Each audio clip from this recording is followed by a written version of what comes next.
This is the SML podcast.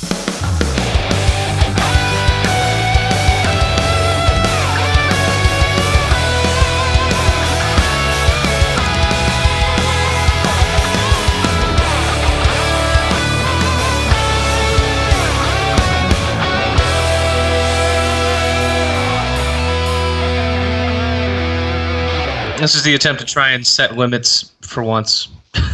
Well, look at Pappy trying to set limits. He's on the show for like 2 months, and now he's like, "Oh, I want to make changes. Well, we're gonna have structure while I'm around." Well, yes, he's a good structure. It's not terrible to want to have that. You know what is terrible? What is terrible? That I'm Joe Cam. I'm Chris. I'm Pappy, and this is the SML podcast. Yeah. Yes, Ramon is here. We have two guests with us this week. First is friend of the show, visiting once again before our trip to MagFest. This is Ian, also known as Jesus. And then we have like a legitimate guest this week from calling all the way from Spain. So it's Ramon? Stupidly early. Ramon is here. Hello?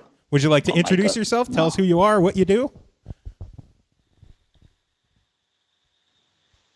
Hello? Okay. If you just want to introduce yourself, tell us who you are, what you do. Yes, my name is Ramon Nafria, and I came from Barcelona, Spain, to speak about Acronym Monster, that is the company we have founded 3 years ago. And we have done recently the game Funk of Titans for Xbox One. We are making Blues and Bullets for the same console, and 3 years ago we did Sugar Kid for iPhone. Nice. I have played Funk of Titans already, and I'm having an absolute blast with it. What kind of led to the creation of Funk of Titans? Well, really, we came from Sugar Kid, that is a mobile game, and we were seeing what to do next. And then we began to play, do you remember Rayman Jungle Run? Mm-hmm. Oh, yeah. Do you know the game Rayman Jungle Run or not? Yeah, Rayman. Yeah, we yeah, do. yeah. Yep. Okay, but I actually have it on my phone. The mobile version. Yes, so we were thinking something similar, but with a mage, and he has to restore the balance of magic in the world. And then we began to, well, this was something like in the Friday, and at the Friday late, we began to see Black Dynamite. And then we changed our mind, and we prefer to make something with funky music and Greek mythology. It was something really weird, but we think that could work, and that's the point we began to make the game. I think the fact that you just dropped like Black Dynamite automatically makes it that everybody has to buy the game. Yeah, I'm pretty sure that's how that works. Yeah. Yes. So it's Rayman Jungle Run. Yes. Greek mythology. Sorry. Pappy was going to say something. I have not. I was letting him go. It was Greek mythology. Yeah. And plus Black Dynamite. Rayman Jungle Run plus Rayman Black Dynamite. and Black Dynamite. Yeah. Yes, and then a lot of things like, well, we mixed it with Hercules, the Disney film from, I think, 1996, something like that, with a bit of Aladdin, a bit of Prince of Persia, Sonic, and other platform games. So it was something like a mix of a lot of things, and we tried to do our best with it. I think you guys did a good job. I feel bad because none of the other guys have had a chance to play I haven't had it a chance to get to it yet. Yeah, I mean, this is the first time I've heard about it, and I'm definitely interested. That's because you don't have an Xbox. Yeah, I was going to say, I mean, I've actually seen some advertisements and stuff like that, prior to hearing about the game. So, I mean, I was familiar with what was going on. I just haven't had a chance to sit down and play it yet. But yeah. So I mean, Joe's pretty much going to be the authority on this one. Oh yeah, but I mean, as someone who's playing cold turkey, I did have just enough time to watch the video a little bit, some gameplay on YouTube, and it does. I mean, it looks like one of those fun games that you don't get upset. Like you can sit down, you can have a little bit of fun, and if you die, okay, let me just try again. And it's not one of those games where you get angry at the screen because you can't beat a level or something. It looks like just a nice fun game to play. Yeah, it's one of those games. This is the idea. The idea was to... Go ahead. Yes, the idea was to make a game that it's not like the typical platform game from console, that you have to think a lot of things about what do you do next. It's the game is auto running, so you only have to jump or hit. So it's really easy. Sorry if I have interrupted you. No, that's okay. No, we do that all the time. Yeah, it's one of the downfalls of working with Skype. Yeah. Our earlier shows, it was just people in the same room, and now we've introduced Skype to the equation, and now it's just now it's chaos. It's gone to hell and back. It's all good. One of the questions I had was, what was the decision? Like, how did you come to the choice to make it an auto runner instead of something like a typical Rayman or Mario game where it's just a platformer? Yes. As I have said, the game came from when we were working for mobile. At the beginning was a game for mobile. Then we changed the idea to make the game for console. And I, for example, I was opposite to make this. I prefer to make a game with typical controls like Mario, Rayman, etc. The point is that when the rest of the team preferred to keep the same controller, and I was bringing the game to other shows like Castle Connect in Amsterdam, PAX in Seattle, and other places, and the game was like it has a flow that if you make something different, you lost this flow. So, or you can lose this flow. So for that reasons, we keep this, but could be we make something in the future, because a lot of people have asked us the same. So could be we make an update with controls. We have to study this in the next months. I personally like the fact that it's more of an auto runner than a platformer, because you can find a platformer anywhere. Yeah. But a game like Rayman Jungle Run or Rayman Fiesta Run, which I've played on my phone, I have a lot of fun with, but I would rather play it on a 40-inch TV or 60-inch TV instead of a 3.5-inch screen. And now that Funk of Titans is on the Xbox One, it's pretty much the same experience. And I'm having a blast with it. I really do dig it. I'm trying to remember what Tim and I had this. It was very similar, like kind of like auto runner kind of thing that we were playing on mobile, and now I can't remember the freaking name of it for the life of me. Like Punch Quest, was that it, or like Punch? I don't even remember. Yes, Punch Quest, but this is Endless Runner. Punch Quest is an Endless Runner. This has its own levels. Yeah. So I mean, like that's the only thing that I could ever say that I've played that's, I guess, like kind of similar in some sort of way. Yeah. But I'm interested in it. I think like I just like the visual style of it a hell of a lot more than a lot of the stuff that I've seen that's very similar. Yeah, so. I enjoy the humor of it too. I like how you I don't want to say that you made Hercules a bitch outright, but he's kind of like a fanboy little bitch in the game. He really is. And I loved it. Yeah. Thank you. We try to make a game that has a strong humor, but the point is that some people like it and other people prefer to things that are more serious. So I think it's something that depends on the people. Yeah, I mean, like me personally, I don't know about you guys, but I feel like there's enough seriousness out there. Yeah, you know what I mean. Like if you I really play want games to laugh and have fun. Yeah, I mean, it's supposed to be enjoyable for completely different reasons. That's why you'll have like, you know, you got your horror survival kind of stuff, and then you have your like cutesy like any kind of game can really fit in with the grand scheme of things. So I mean, like not I think catering to some of those other people is probably the best thing that you can do. I think if you want a serious action hack and slash Clash of the Titans game, get Clash of the Titans for the 360 or the PS2, Yeah. and then hate your life for making that decision. Me personally, I would rather laugh and have fun while playing a game. I don't need to ride on a majestic steed through the countryside. I could do that in plenty of other games. Right. Not many games let me ride on the back of a goddamn vacuum cleaner while I pick up records. Which, I mean, Yes, that used to be my day job, Yeah, like a few true. years ago. So, other than if that's your actual, you know, profession, then That's your by only all other means, option. ride your vacuum cleaner at the record store if that's your job. Right. We're not here to judge. Yeah, the rest of us, we don't get to live that fantasy. Chase the dream. That's very true. Oh, man. So what are some of your personal favorite games that kind of inspire you to want to get into game creation? Oh, I began to play. Do you remember the Game Gear from Sega, the portable? Hell yeah. I still own one. It's buried Yes. somewhere. Yes. So one of my my favorite games came from this console, like Shinobi from Game Gear or Fantasy Zone, that is a shoot 'em up. Then I passed to PC, and then I played. Do you remember Ultima 7, Serpent Isle from Richard Garriott Origin, etc.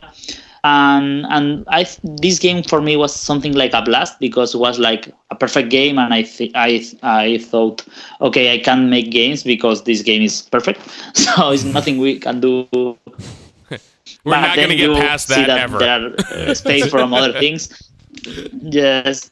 I remember, for example, Monkey Island, Civilization, and then passing to more modern games, Guardian Heroes, for example, for Saturn, Yakuza 3 for PlayStation 3, Jet Set Radio for Dreamcast. So there are a lot of games that, and in the company, for example, there is one that is really fan of Vandal Hearts for PlayStation, other that love Pikmin for GameCube, or Pikmin. Uncharted 2, for example. Uncharted 2, for example, has been a Uncharted series in general. It's an inspiration for the next game that is Blues and Bullets. It's something like a mix of Uncharted and the typical Walking Dead or the rest of the Telltale games. So these are the inspirations, I think, for us. That sounds interesting. A mix of Walking Dead and Uncharted.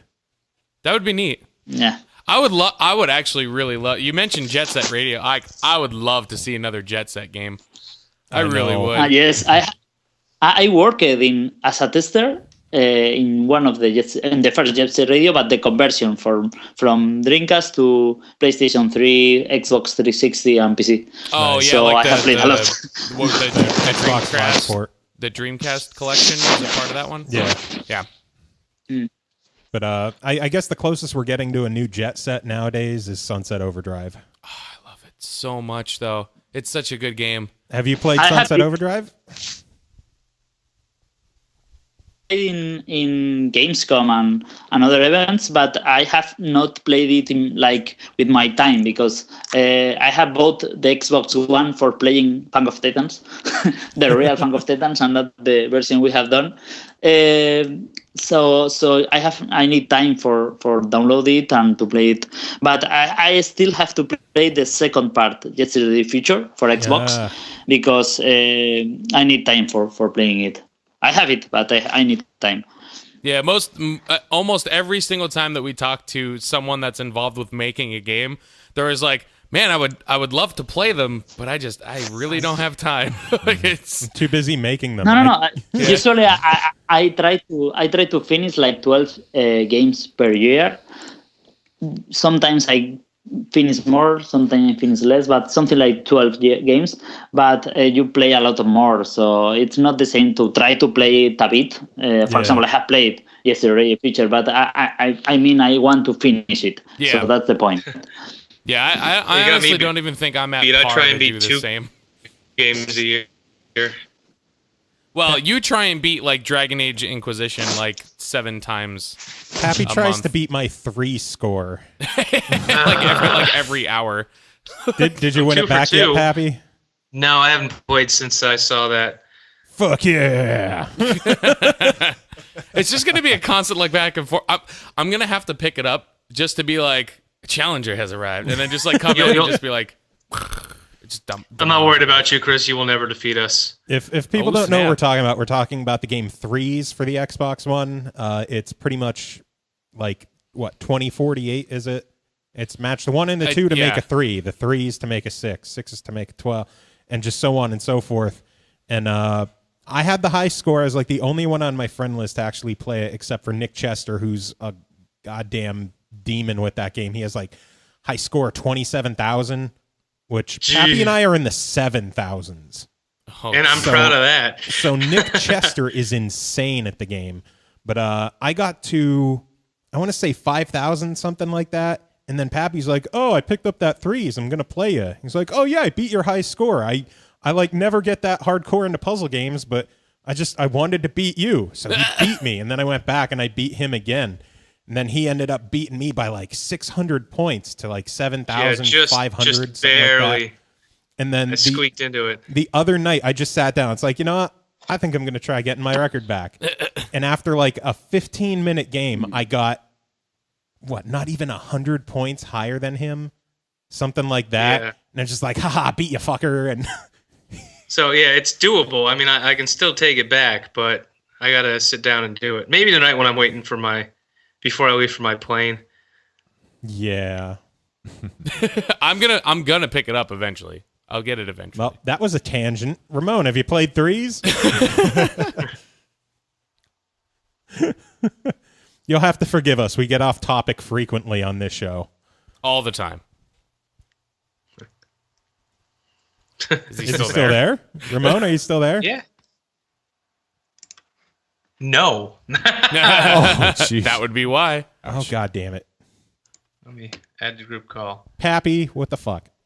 He might have just gotten sick of us. I mean, possibility. It's like, why did I agree to this show? Probably wandered off for a beer. Well, Let's see here. If it was going to be 2:00 his time. It's 3. Oh, there you go. There it is. Yeah. I lost you when you were speaking about your highest score and threes on. So don't worry. That's exactly what it was. I went to apologize to you that we get off topic so frequently, and it's like we're sorry No that we problem, get no so problem. It's perfect.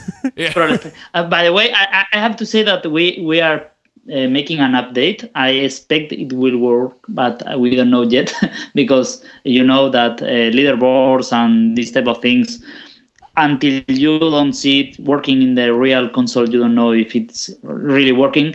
We are making an update to make the same that to beat your friends, but with the bonus stage in Fang of Titan. Do you remember when you are driving your vacuum cleaner, your horse vacuum cleaner, and you get some meters, so you can beat another players. nice.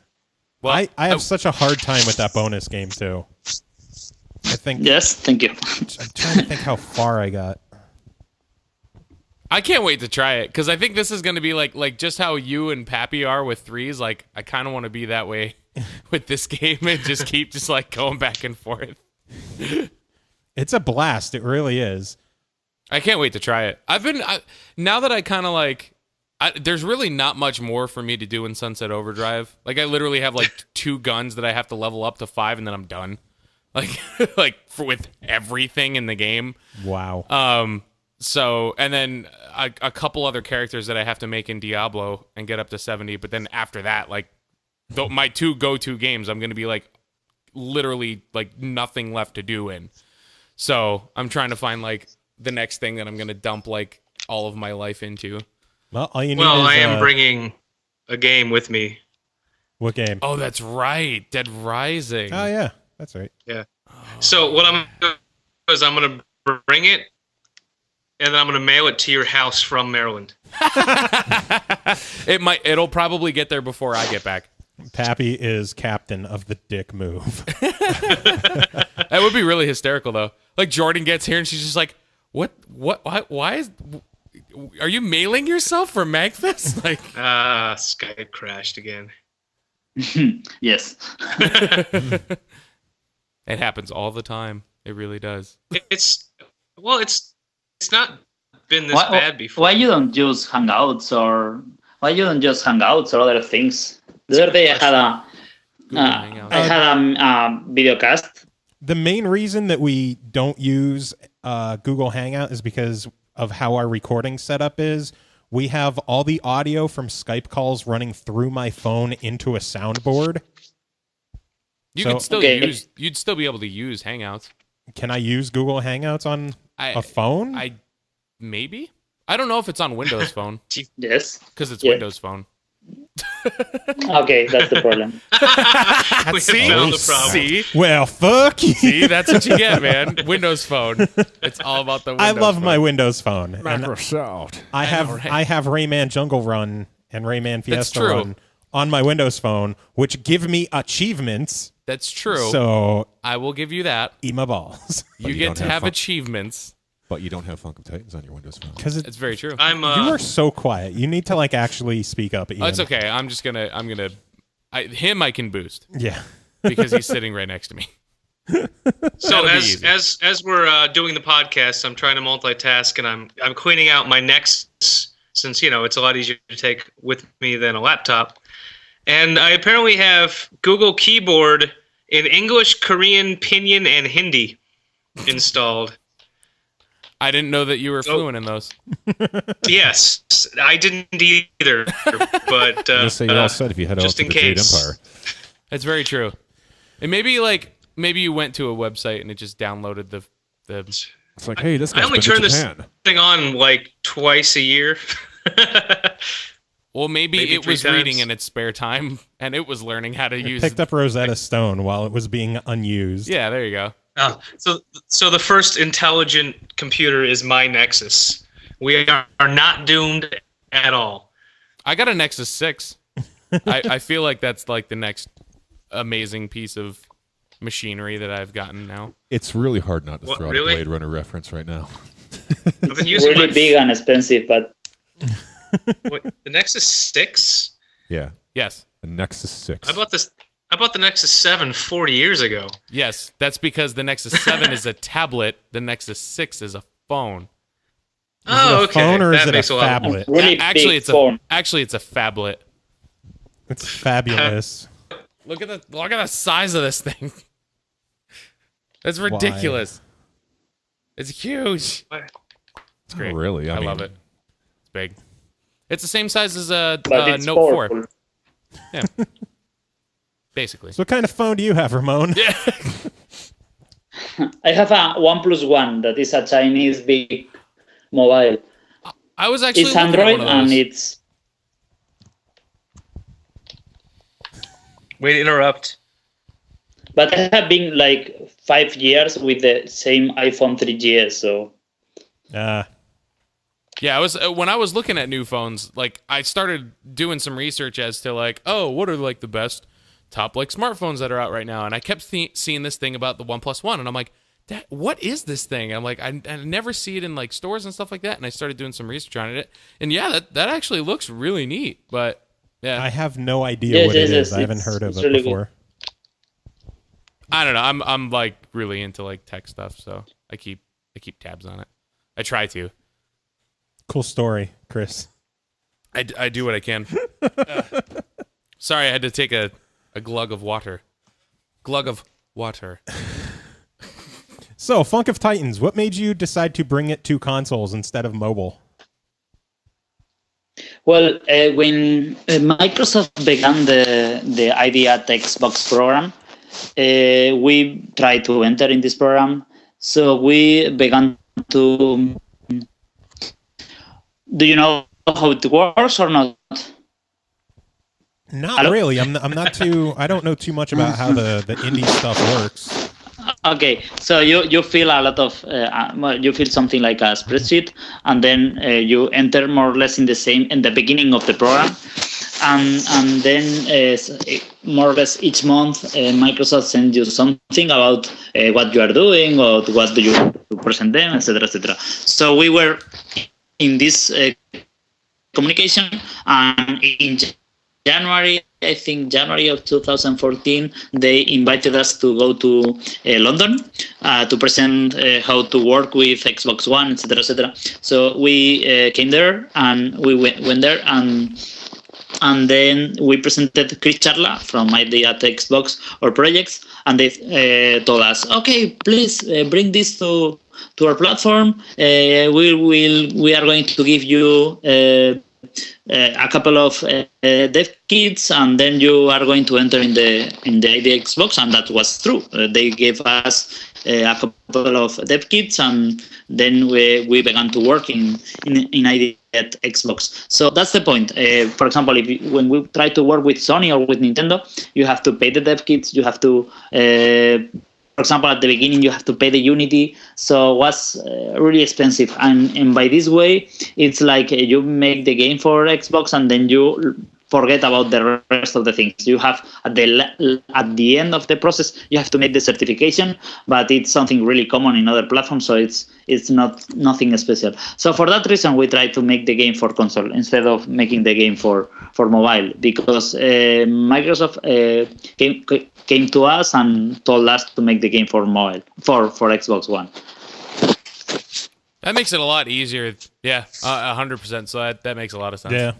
Yeah, because I mean, I could imagine how the mobile market could end up getting like flooded with a lot of stuff too. So I mean, a game like this on an actual console Chris, stands are you out referring better. to the already flooded mobile market? Yes, Yeah, we exactly. were something like the only game that came this week. Oh no. Did you lose him again, Did you lose Pappy? him again? No, he's still there. He is still there. In spirit. I don't believe you. I don't believe you. Call dropped. Yeah. Yeah, Well, I mean- we're going to look into Google Hangouts for next week, right? We could. Next Possibly. week's show, we're recording at MagFest, I would assume. So I'm bringing everything to MagFest. I don't know if you have to bring everything. I would have to bring at least this, that, this, and then all of that and that. I thought you could use the... I don't remember. Did you bring all that stuff last time? Yes, I did. Oh. I hear a phone. Don't be a bitch. Yep. I hear music. It might be next door. Oh, So, it's Nintendo. definitely Chris. Nintendo Direct hit. Yeah, we have a lot of news to talk about too. We do. A lot of news. So much news. There's like news. I'm afraid to start a discussion in case Pappy gets him back on the line. Yeah, just be like, oh, by the way, now we're going to talk about Nintendo stuff. And then, oh, by the way, we're going to talk about that super crazy harmonics news later. Oh, yeah, and then we're going to talk about... Well, like, is there like a short filler story that you can plug? Rock Band. Rock Band. Kind So- of. They sent out surveys recently. We all know, we talked about it last week, about how for the first time in 21 months they released new Rock Band DLC, which fueled the Hi, fire. another time. Oh, hey, he's back. See, and that's why that's why you don't start Yes. another conversation. Basically, the skinny of it is they sent out after they had released the DLC, they sent out maybe dropped. like 3. Point interrupting. Son of a bitch. They sent out an email maybe like 3-4 days later, because I got it on my phone and I just started freaking the fuck out, like just like what the fuck. And another email survey, which they ended up doing before they decided to do the DLC stuff. And it's like, if we decided to make another Rock Band, like, you know, what are some things that you would find important, and just asking all this stuff about if they made a new Rock Band. Yeah. So, like, I kind of read that and I was just like, all right, you're gonna put this out a couple days after you release new DLC. If there's not a new Rock Band, at least like somewhere in the pipeline, then they're fucking with us hard. I've been saying my Like- prediction is that they're going to announce it at E3, and it's this fall. That's my guess. I would not be And surprised. all the currently licensed DLC carries over. That would be nuts. I'm not sure how they'll handle Rock Band Network DLC, but actual like currently licensed stuff that the licenses haven't expired. So Right. Metallica, sorry, you're gone. Is The anyone really Naked gonna miss Boy them? Band and SpongeBob, sorry, Oh, am I going to lose my Miranda Cosgrove? possibly. No. Are you guys done? Are you guys done talking yet? I don't know. Did you get him back yet? No. No, I didn't. I got a message. What did he say? OMG. Yeah, that's That's pretty fair. accurate. Pappy, to the I'm going to podcast. hang up with you, and I'm going to try Skyping him direct, and we'll just do like a quick 15 more minutes with him. Second to try. try. Oh, no, there he he is. Yeah. All right. Tell him what's going to happen if he drops again. Okay. Okay, All right. if the call drops again, I'm just going to hang up with Pappy and call you direct, and we'll just try to hammer out as many details quick with you as we can. I feel so bad that we're having all these call problems. So, No problem. No problem. Don't so worry. talk about your game right now, Phil. As Hurry. you can. Okay, what do you Hurry, want? speed talk. What do you want? Because you have been more or less talking about everything. Funk of Titans is a fun platformer runner game. I have seen that in some critics have said that it's an endless runner, and I don't. And it's really funny because some people have said it's a short endless runner. I don't know how something that is endless is short, but in this case, it's not endless. The thing is, it's not an endless runner because it's broken up into stages, and Yeah. I prefer that over Yes, an yes. endless runner. Yeah, I was gonna say because at Well, some no. point when you get to a certain like if you're running through this level, you kind of have this thing of like, all right, I kind of want it to end now at a certain Yeah. point. But So I'm with- glad that there's levels. But with Funk of Titans, there's different stages and different layouts, and it like the first few times you go through a stage, you're gonna be like, "Shit, I didn't see that coming," or you're gonna need twitch reflexes. But as you play it more and more, you really get into the swing of how the level's gonna act, when to attack or when not to attack, when to jump instead of attack. All these different, I don't want to say techniques because it's not a very complex game, but just knowing the timing of the game and the stages. Is it Have you procedurally seen- generated or is it No. just the same? It's oh, okay, stages. No. Set stages. No. okay. And I would It's presume that normal the- stages. Go ahead. What were you gonna say, Ramon? By the way, have you finished the game? I have not finished the game because Shadows of Mordor has recently reclaimed my soul. I'm halfway through the rap section. No problem. The thing is that the ending of the game it's a homage to a old game from Capcom from 60 bits. So Oh, no. you will see it when you finish it. I have this really, really bad habit of not wanting to move on to the next stage until I have all 3 stars. And the only Okay. the only time I've forced myself to move on was when you need, God, what was it? The stop sign item to bust the one Yeah. wall. And you couldn't get the stop sign item until you're like level 9 in the game. So you do have to kind of like move forward, then come back, and then. or you could rerun a lot of stages. Oh, okay. All right. I've grinded like a son of a bitch in that game. I'm I have shocked. so much stuff unlocked and so many of the challenges done, and I'm only halfway through the hip hop stage. All right. He dropped again. God.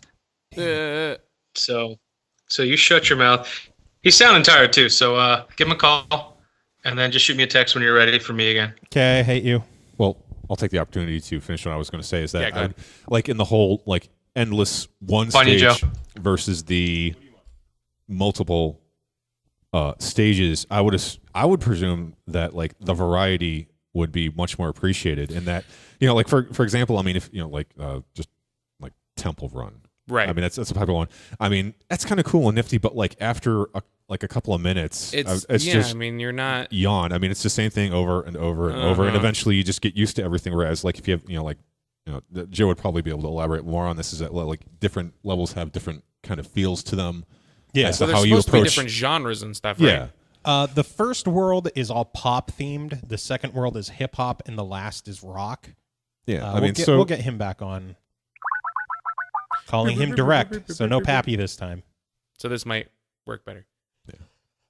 Oh my goodness. but Hopefully. I mean, I don't know if that came through, but probably a little bit. but yeah, I mean, I wouldn't really take any of that. Oh, it's too short. Yeah, those kind of complaints. Joe. to heart. Okay, now we have you direct. Hopefully, without a third person in Vegas, we'll have a little bit better success. Now we're just we're going straight to. Yeah, Straight to the Pappy source. is dead to us right now. Cutting out the middleman. Okay. How it should have been from the beginning. He's just But I was explaining to them the 3 different worlds in the game, how the first world is all pop themed, all the music is pop themed. The end, you actually fight a Lady Medusa. Gaga-esque person. Yes, it's Medusa, really, but it's like the typical pop singer, and you have say Lady Gaga, that is really our inspiration. Yeah. So yes, it's an homage, a reference to the Greek mythology, and a class of funky versus pop. So I think has everything. I have to say that one of the things that I have listened or read a lot of more times is that the boss battles are something that are hard to explain in a game that is a platformer. So could we make something for changing it in the future, but it will be in 3 months, 4 months later, not now, because we can do it now. Yeah, the boss battles and the mini boss battles all come down pretty much quick time events. Oh, okay. But it's in time with the music, so you're actually it's a lot more that's interactive than just hit button when it says to. You're going along with the beat. Yeah. Okay, so there's an element of rhythm to it. Yes. See, and you already know how we feel about rhythm games, so Yes, we are big music game fans here. Word. So. obviously. A question I did have, a concern. What happened between the early trailers and release when it comes to the pricing of the game? Yes, the point is, well, this is something I don't know if really I can say it, but imagine it was something like a mistake from our part, because we thought that we have the chance to put how much it will cost in the system, and it was not true. It's that we can put how much we are going to earn with each game. So apart from that, Microsoft add something. So that's the point. What's a mistake related with these type of things?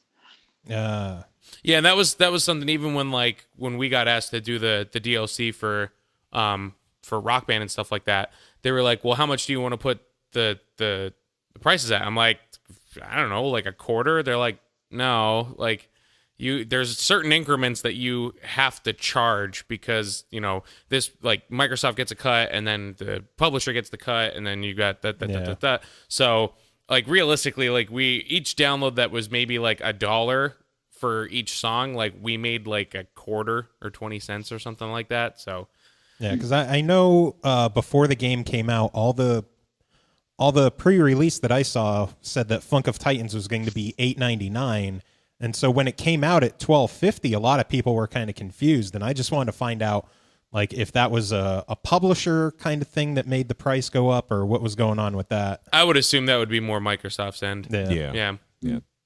It's really was something from both sides, but that's the point. And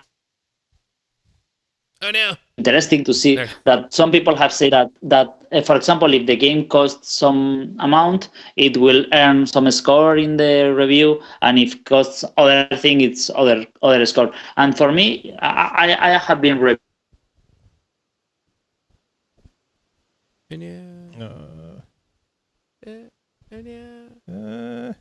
Come back to us, Ramon. Are you still there? Damn it. So close and yet so far. Son of a bitch. Why don't you send him a message and just be like, "Hey man, we've probably got enough for the episode." Lo siento, señor. We don't fucked up. Exactly. Send that. I'm killing the Wi-Fi and trying this 4G just in case something's up with Pickle's internet. But we'll at least let them know that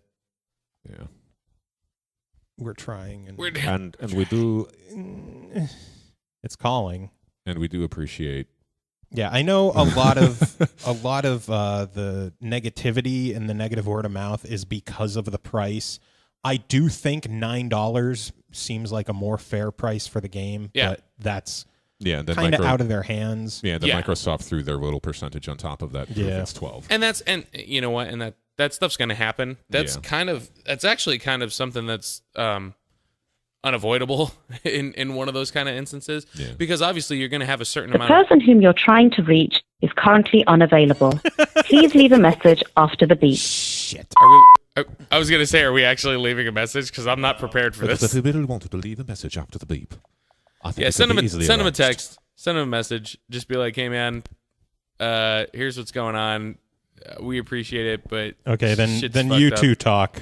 So We can do that. Yeah, honestly, despite his modesty, I'm willing to point the finger at Microsoft because they're an easy scapegoat. Well, yeah, that's true. I mean, if you're gonna pick someone that you could probably easily blame, you could probably get away with Microsoft. let's be honest there. But yeah, man, I can't necessarily fault like here's something, and I'll bring it back to a little bit of news right now.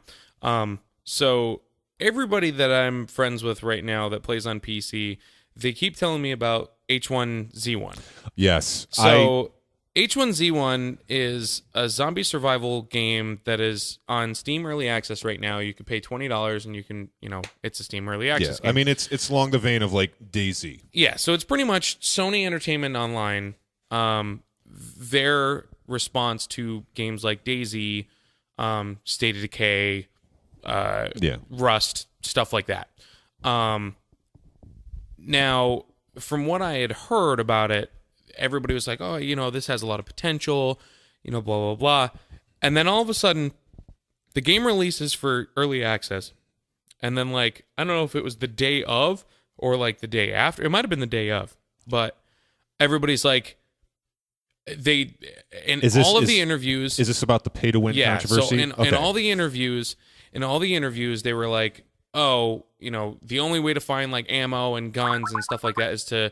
is to find it organically through the world. Mm-hmm.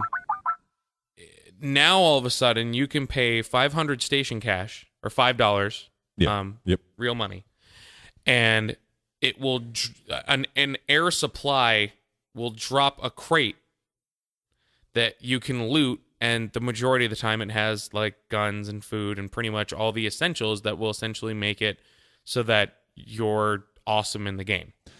Now, it's catching a lot of shit because of that, and rightfully so. However, I've seen more than enough videos now of people that will buy the supply drop and not even get any of the stuff that's in it, because if you play the game properly, you could just screw them over and take it. If I could jump in on this, I'm part of a gaming community. I'm trying to get Pappy now, and even that's fucking up on me. Yeah. Oh. And I'm part of a gaming community, and these guys were balls deep, just literally on their official website, they had a counter for when DayZ was released. I mean, these guys are hardcore. I mean, there's about 20 of them. Now, I also I was tempted to get it, to jump in on it, but you go to Steam and it's just a long, mile long list of people bitching about exactly what you said. And I did some research, and the guy that runs the community, I actually watched his Twitch. Well, kind of, sort of. I had it tabbed in the background for the better part of maybe 3 to 4 hours. And I also did some intensive research on the whole airdrop thing that you said. Now, at first glance, it does seem like, oh, hey, that's not fair. $5 and you get this drop full of awesome shit. But here's the thing. It is such a random fucking crapshoot, because first of all, you buy it, you use it. It takes a couple minutes to kick in. And when it does, everyone within in-game miles will see this coming from a mile away. You will hear the plane, and it will fly overhead. Everyone and their fucking mom will see it. And the thing is, it's like a giant fucking cargo container.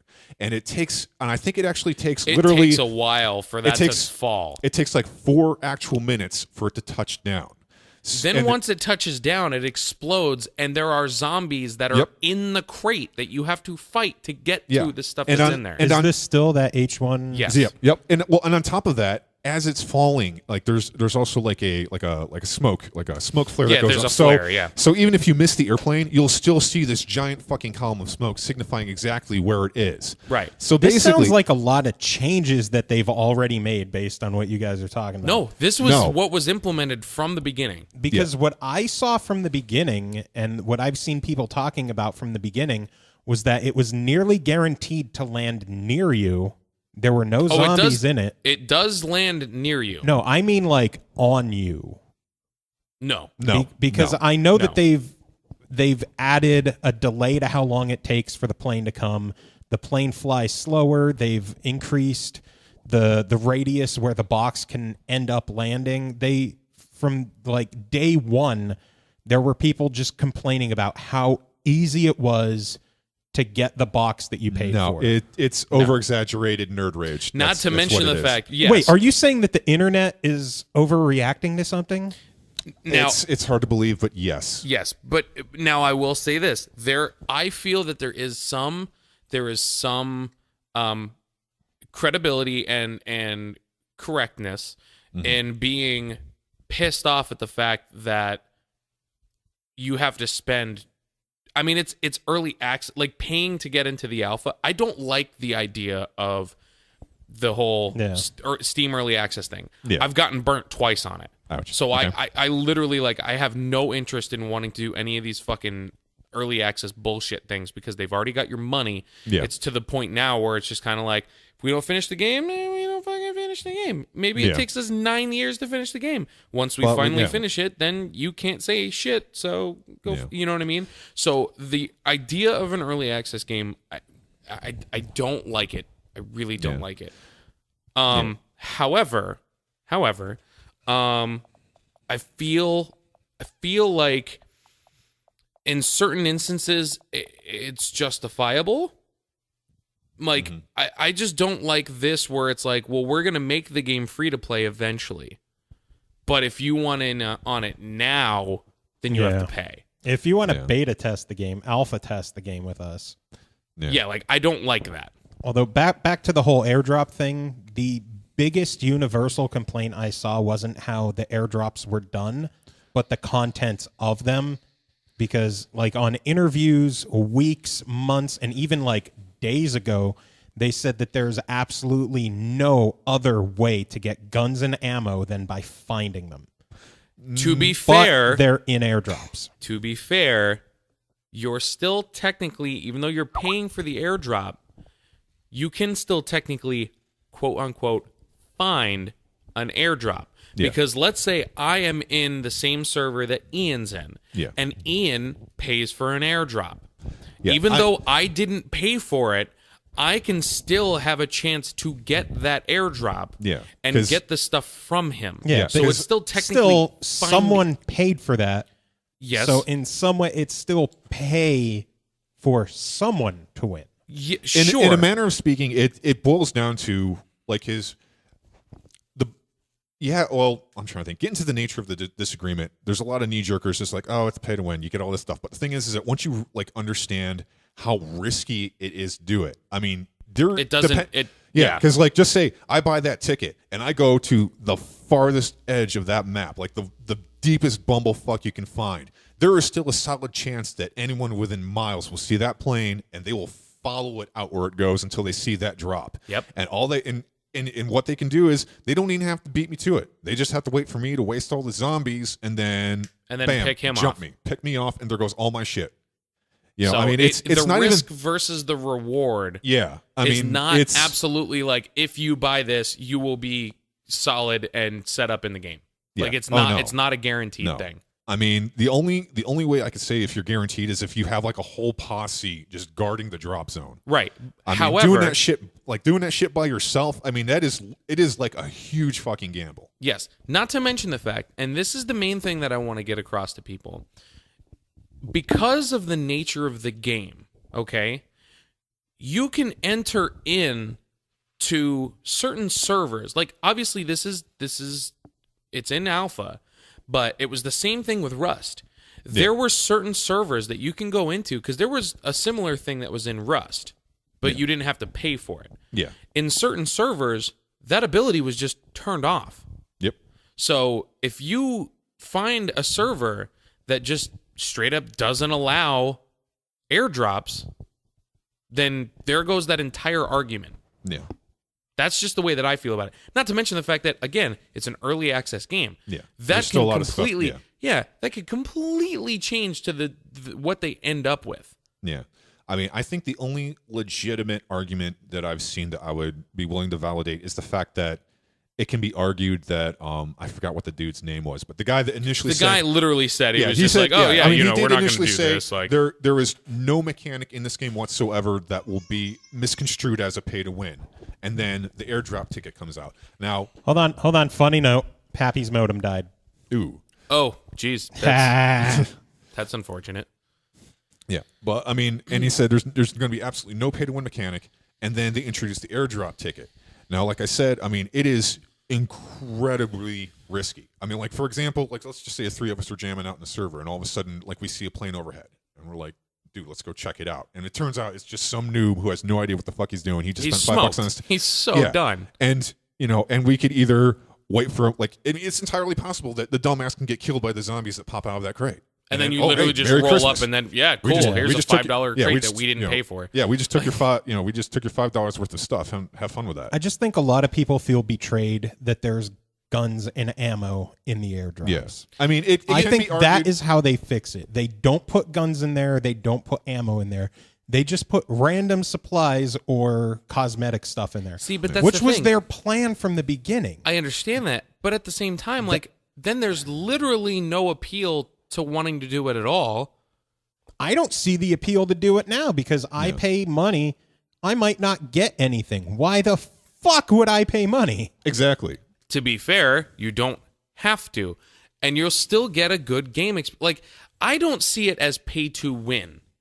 It is definitely a pay to assist, but it's not a guaranteed thing. I see it as the pay to win developers lying. Yes, Yes, I will they absolutely did. agree with that. I think that is the biggest problem. Yeah, like if that they is- came out from the beginning and said you could get guns and ammo in these airdrops, you could pay to win. People would be like, "Oh, that fucking sucks. I All hate right, pay to win." Again, though, and then if they they would were play using it the term, anyway. using the term "pay to win" is definitely not the best thing to use for this particular situation. It's more like because pay for I've a played- chance to win. Exactly. Because I have played games where it was legitimately pay to win. Like it was just like, you can go into this item shop right now and buy this item, and you're going to have the best item in the game, and nobody can fucking touch you. Yeah, like Where like the next time you log in, you have like semi-automatic 5 clips, rations, all that kind of shit. Exactly. Like, that's pay to win. That's pay to win. This is pay to have a chance to win. Yeah. I'm not sure anymore. He's It's having okay, an man. It's okay. an existential breakdown. Yeah, but I mean, the thing is that if the developers actually, even if they double back, because he said we're not going to have any pay to win, and now they have a mechanic which is being obviously misconstrued as a pay to win, but if they emphasized how risky it is, Not to mention then the people fact, would be able to take it with a grain of salt. right? Not to mention the fact that we're talking about the same people that did PlanetSide. Okay, when PlanetSide first got, introduced as the newer PlanetSide 2, everybody's like, okay, yeah, this is cool, da da da. Then at some point they started introducing the whole like the certs and buying the credits and stuff like that, and then immediately everybody's like, oh, it's fucking pay to win because I could just buy this gun and I can do this, and it doesn't make you like you can still acquire that stuff through the game, It's organically. It's not pay to win; it's pay for convenience. Exactly. And it's the same token of it is not absolutely required. Now, I'm going to say, and this kind of goes back to even just we were talking about before with Microsoft, I'm going to say don't forget who's the grandfather company of all this bullshit. This is Sony Entertainment Online. And so let's not be surprised when Sony wants more money. Yeah, that was another point I was going to bring up, is that a lot of the initial knee-jerk reactions is because these people are used to getting dicked over by SOE. Yeah. Or Right. not necessarily getting dicked over, but watching good games get dicked over by SOE. By SOE. Like, and I don't see how anybody could find this any different, but EverQuest, Landmark. Like, they're like, oh, yeah, you could pay to have, to do the Landmark thing and get into it early and blah, blah, blah, blah. And, it's not, that's not what you're actually, like, looking forward towards. Their concern is that they're scared that it's going to turn into a trend, because if they're willing to double back and do something like this, even though it is a little misunderstood and it wasn't really clarified, and like we just counter argued, it's not necessarily pay to win, pay for a chance to win. They're just worried that Sony will, at some point during the pre-release phase, continue to implement, more things or mechanics of this nature, which might, just kind of quote unquote kill the gaming experience. Yes. Now, I still think the thing that people are pissed off about is the lie where they said guns will not be I understand available that. any other way. Again, than they are. I understand that. But But the that methods it could behind be, it, anything else, that could be. Yeah. I mean, that could be something as at simple its as core- Sony wanting more money, and they could just be like, "Nope, fuck you. We said that we want these drops in it, so you're gonna have to do it." And now all these guys that made these quotes because they were under the assumption that it was going to be like that because their bosses told them to. Now they're catching all the whirlwind of shit from all the people that bought the game. Which here's another thing that I would love to fucking get. Who's the guy in charge? I forget the guy's name. He said it. Smedley. Something. He said it 3 days before launch. Yeah. Right, because 3 days. Yes. Which you don't just magically put those in 3 days before launch. Have you worked on a game before? You don't know that. I Do you know guarantee you. I guarantee you there is the possibility. You have to at least understand there's the possibility of this, that they could have showed up to work the next day and they got an email from fucking Sony executives that are just like, "Oh, by the way, we wanted you to add this in before the game was done." Well, then they could have said it was beyond our control, not if you don't like it, don't play it. Well, to be completely honest with you, if this was my game, okay, and this is my mentality of early access games, okay, the people that actually should be paying for the early access ones are the ones that want to stand by the game regardless of what decisions that game makes from start to finish, because the game is going to change. That is what an alpha is. I've seen games that have been completely different between alpha and beta, like completely different games. So the people that are buying the early access are going to be reviewers, which obviously they shouldn't be buying it, but acquiring it, however you want to put it. But reviewers should be the ones that are looking at early access games, and the ones that actually want to be involved with creating the game and fixing the game and changing the game. Those should be the people that are paying for this early access, not just people that are going to be like, "Oh, well, this game is available for me to buy, so obviously this game should be done enough that I should be able to play it as much as I want."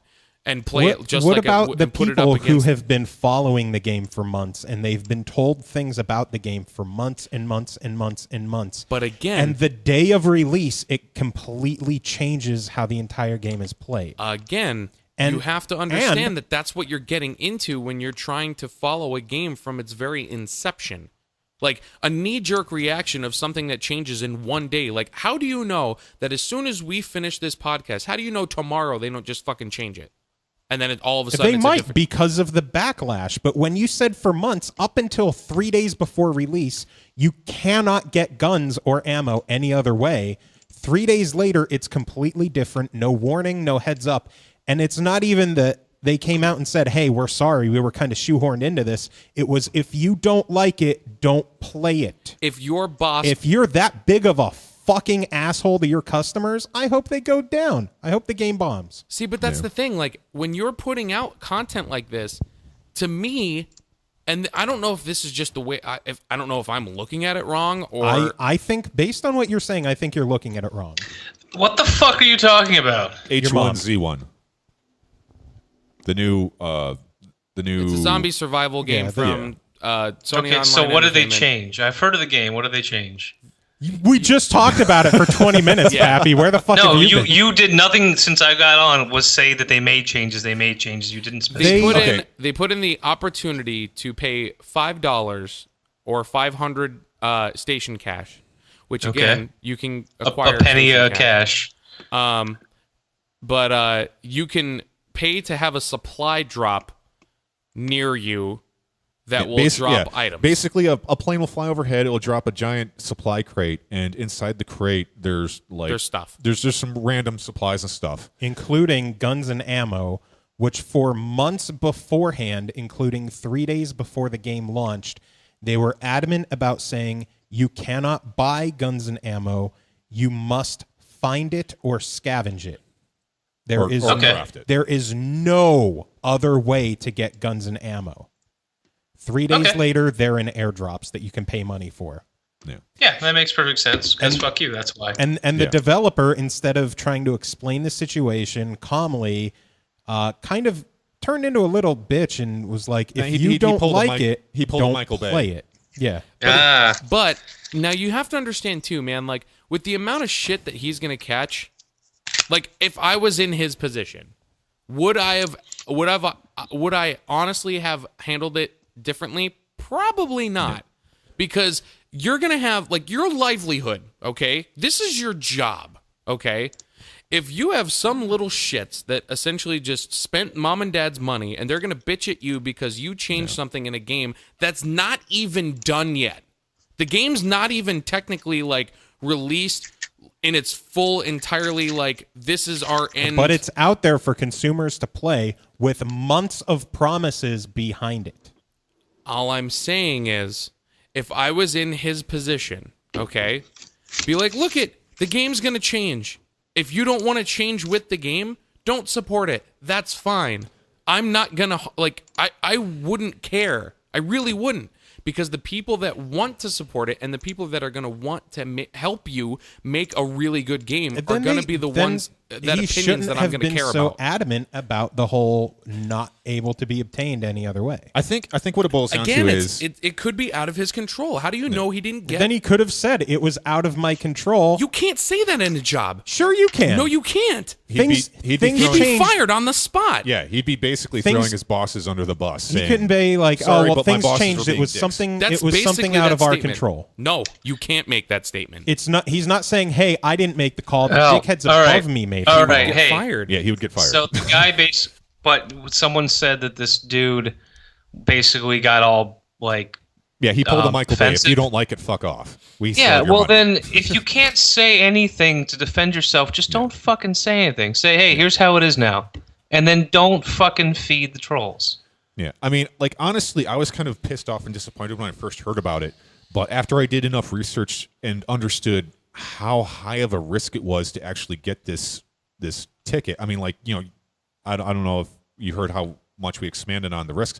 I mean, you get the ticket, you use it, plane flies overhead, everyone and their fucking mom can see it, and then it drops the crate. Hold on, I'll pull up a video so Joe. No, can you see know what? he explained You it. know what? We're done talking about that game because there's something else that's shitty. Club Nintendo is ending. Yeah. Like, I'm tired of giving that shitty game attention, so we're talking about Nintendo now. Jesus Christ. How come it's got to be on your decision there, Joe? Maybe I wanted to talk Because about it's the games. my fucking show. Well, I've just been relegated to backup. Yep, me too. Hurts my feelings. Yeah. I Have fun learning this equipment. Pappy's Yeah. Pappy's the new guy. He doesn't matter. Have fun dialing in people. Well, I can't really say that because I couldn't fucking dial in people either. We True. just spent 20 minutes yelling at each other about a game in early alpha. We need to stop doing that. we're But turning no, we're turning it's- into the whiners on To Steam. be fair, it's a legitimate discussion that needs to happen every once in a while because people forget that. But this we're is on an opposite issue. sides, and nothing was budging either way. my final comment on this whole situation is yes, the guy is an asshole for handling it how he did, but but honestly, I took it with a grain of salt once I realized how much of a fucking gamble this mechanic actually was. And- So- I don't and that have is a not problem final with the version of it. airdrop mechanic at all. I have a it's problem just the with fact how that they handled it. yeah, and That's and where my I think problem we are, is. yeah, and I think we are all in agreement that going back on it 3 days before the early release was a dick move. Telling people to suck it or fuck off, Yeah. or suck it up and fuck off. That was also a Suck dick it off move. and fuck Suck up. it off and Yes. fuck it. When it comes to SOE, it doesn't matter. It still applies. Yeah. Don't forget, Sony Online Entertainment is going to provide you with a PlanetSide 2 beta for the PS4 launch. Be prepared, fuckers. Anyway, email I got in the mail today. Email in the mail today. Nintendo prepares to discontinue Club Nintendo Rewards program. Now, why did you always say that you never get the emails, but you got this email and I didn't? I get like their news emails, but I don't get shit from like their promotional Okay, emails. all right. Like That's why I was confused because I'm like, wait Smash codes came out, never got any. Pokemon codes came out, never got any. Monster Hunter codes, not a thing. Okay, so you get the official memos, but you don't get the swag. Well, it's Right. because of a mailing list I signed up for when I was still writing for That other place. something. Yeah, that other thing. Save that shall not be continued. Something. Voldemort's blog. Deleted save Voldemort's file. blog. After more than 6 years delivering fun Nintendo-themed rewards to its members, Club Nintendo is preparing to shut down.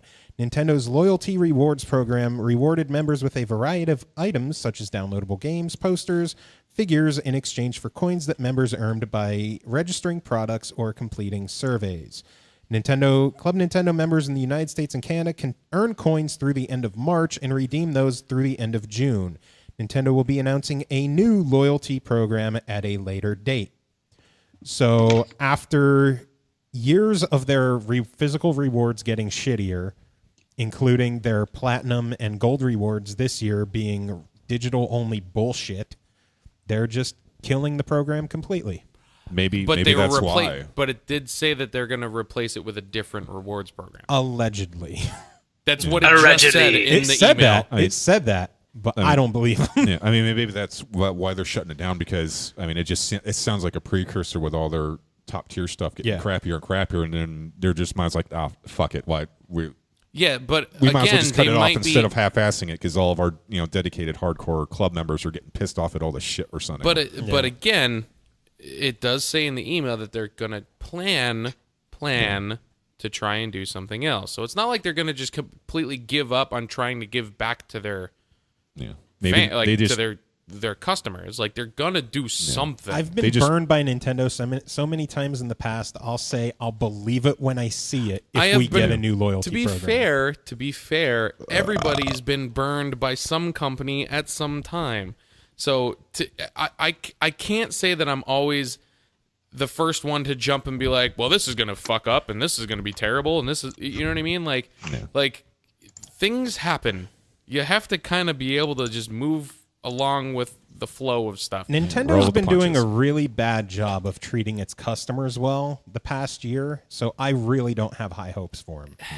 I mean, nobody's maybe this great. is why they're canning because they need to reassess everything. Figure out how to start doing shit right. Maybe how reboot. do you know if it essentially? All right, maybe we need to. I take a hope step I'm back proved wrong. I really hope that they prove me wrong and they come out with a great new loyalty reward program for Nintendo. But I won't believe it until I see it. Yeah. Okay. Oh, no, that's perfect. How quickly did the Majora Mask 3DS sell out? That's from scalpers. That has nothing to do with them. Nintendo makes the supply. They decide how many items they make. Right, but also you wouldn't want to make too many where you're going to lose money.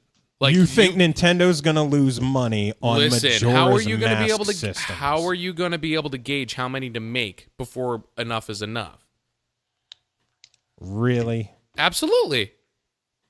I've seen so many of those Mario Luigi Dream Team ones that it's just like because everybody was losing their shit over that one, and then as soon as that came out, now you could go to like any side Walmart anywhere and find one of those systems, no problem. You know what I mean? So it's a matter of yes, it's a matter of it sold out before stores even opened on the West Coast, and Nintendo couldn't be like, wow, those sold out quick. We're going to start another production run. Or we'll increase our production run. How about Amiibos? How long has it taken them to address how quickly some of the figures have sold out? Just at the Nintendo Direct, they're like, later on this year, we'll bring more Marth out. That's it. That's all that they've addressed. Nintendo has become so anti-consumer lately to a lot of different people. Maybe not to you because you're not as hardcore into buying Nintendo stuff as some other people are. They're not bringing the smaller Nintendo 3DS to America. A lot of people are pissed about that. Nintendo's just like, sorry. Sounds like they need to do some in-house cleaning. Right. We've been saying for a while that Nintendo needs to get their shit together. This isn't anything necessarily new to us. So you can at least understand why I'm skeptical when they say that they'll have a new loyalty program. I wouldn't. I think they're full of shit. I wouldn't think they would completely leave everybody high and dry.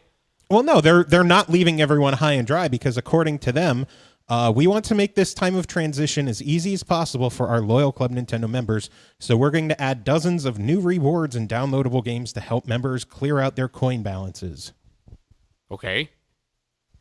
So yeah, they're at least going to help you spend your points, but I don't believe them when they say they're going to have a new program. If to be fair, Nintendo not having any rewards program whatsoever, people would be fucking furious. Like, like Xbox has one, PlayStation has one. They might not be the greatest or they might not be the best, but they have one. What is Sony's? The PlayStation Plus shit. PlayStation Plus isn't a loyalty program. That's a give you the games subscription. right, but they're giving back to you at No, They're rewarding Microsoft your loyalty. Microsoft Rewards is a reward program. PlayStation Plus is a subscription service. right, but That's not rewards at all. it depends on how you look at it. Because if you're paying for their online service and then they're throwing in the other stuff, then that's like a rewards thing. How did PlayStation Plus start? With my dick. PlayStation Plus started as a rental service to get certain games each month free. The online service was forced into it. Okay, but now That's not adding value. no, maybe but if you look at it as it's all about how you look at it. If you look at it as, okay, before it was now I'm paying and I'm getting these games every single time because I'm paying for it. Now it's, well, if you have a system and you don't have PlayStation Plus, guess what? You're not playing online. So now you have to have PlayStation Plus to play online. So that's a reward? No, the stuff that you get along with it, like you're paying for your online service, and then the other stuff that they're throwing is in a book.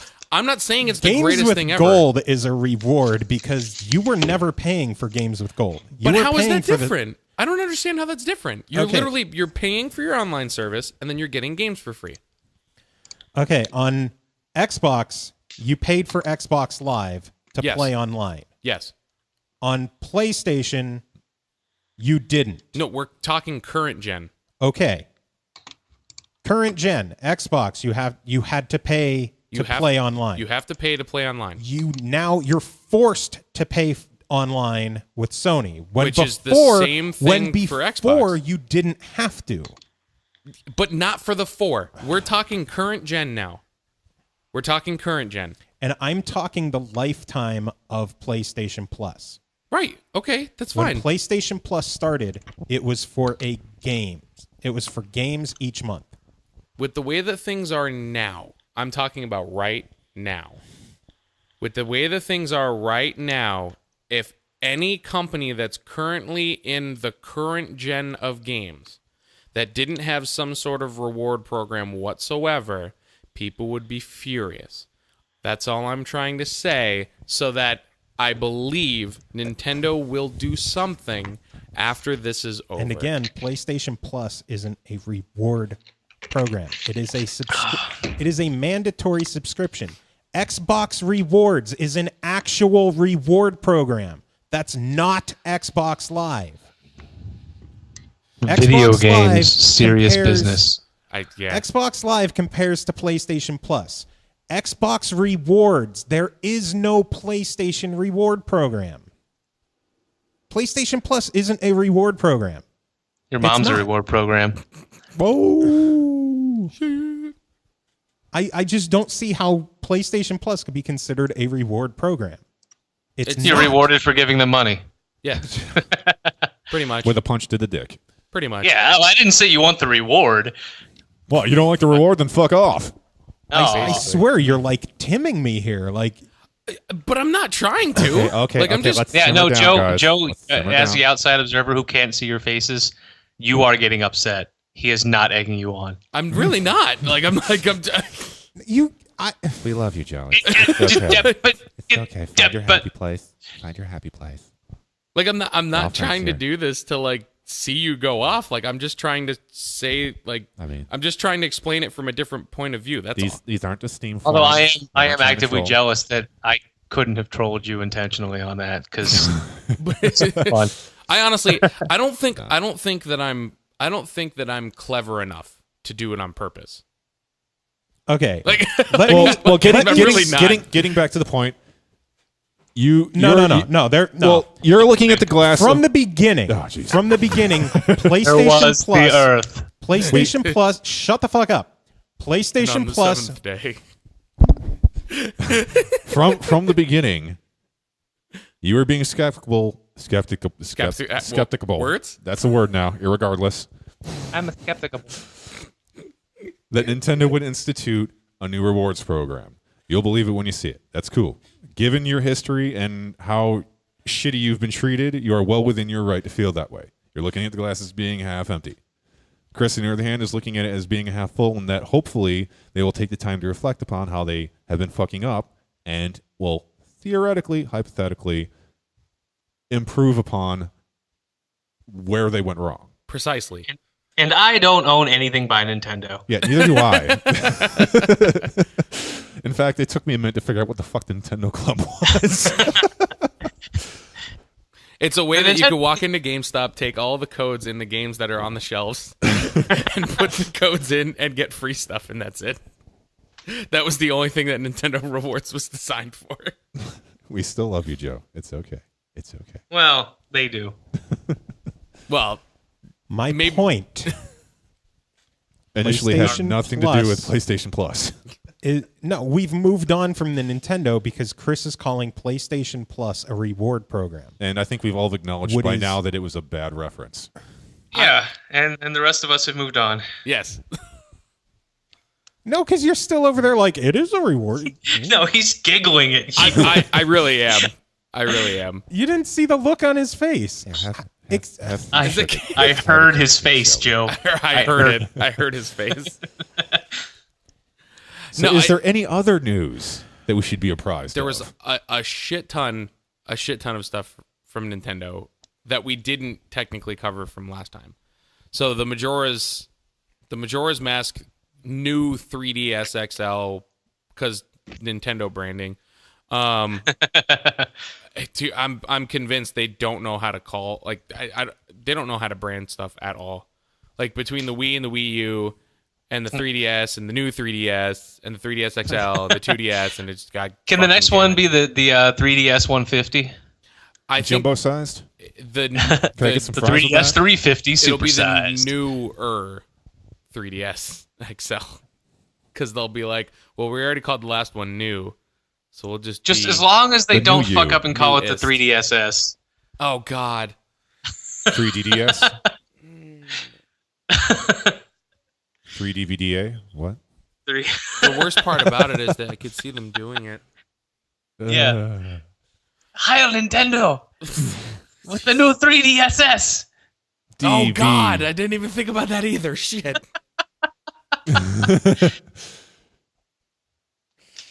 Just Jesus Christ. eventually, it's just going to be the most ridiculous palindrome because you could play it Yeah. either way. I think Joe gave up. Joe doesn't want to say anything anymore. Did Joe go home? No, Did you leave the room? no. So MagFest tomorrow. Yeah. Tomorrow. Well, I'll be in Baltimore tomorrow. Okay, so. Well, We could probably wait until after the yeah, show. I was gonna say I don't want to monopolize the show on that. What are we talking about now, anyway? But I just hear angry silence. Yeah, I'm getting like death stares from Joe. But yeah, I was I'm just staring at the floor. But I was telling Chris earlier how it's going to be nice that we're not going to be the central traffic hub of parties and everything, and we can actually like go to the fest and enjoy the fest as a fest. You mean I'll actually see Pappy this time? Outside of the room, yeah, and I'll be sober. it'll. I wouldn't hold my breath on that one.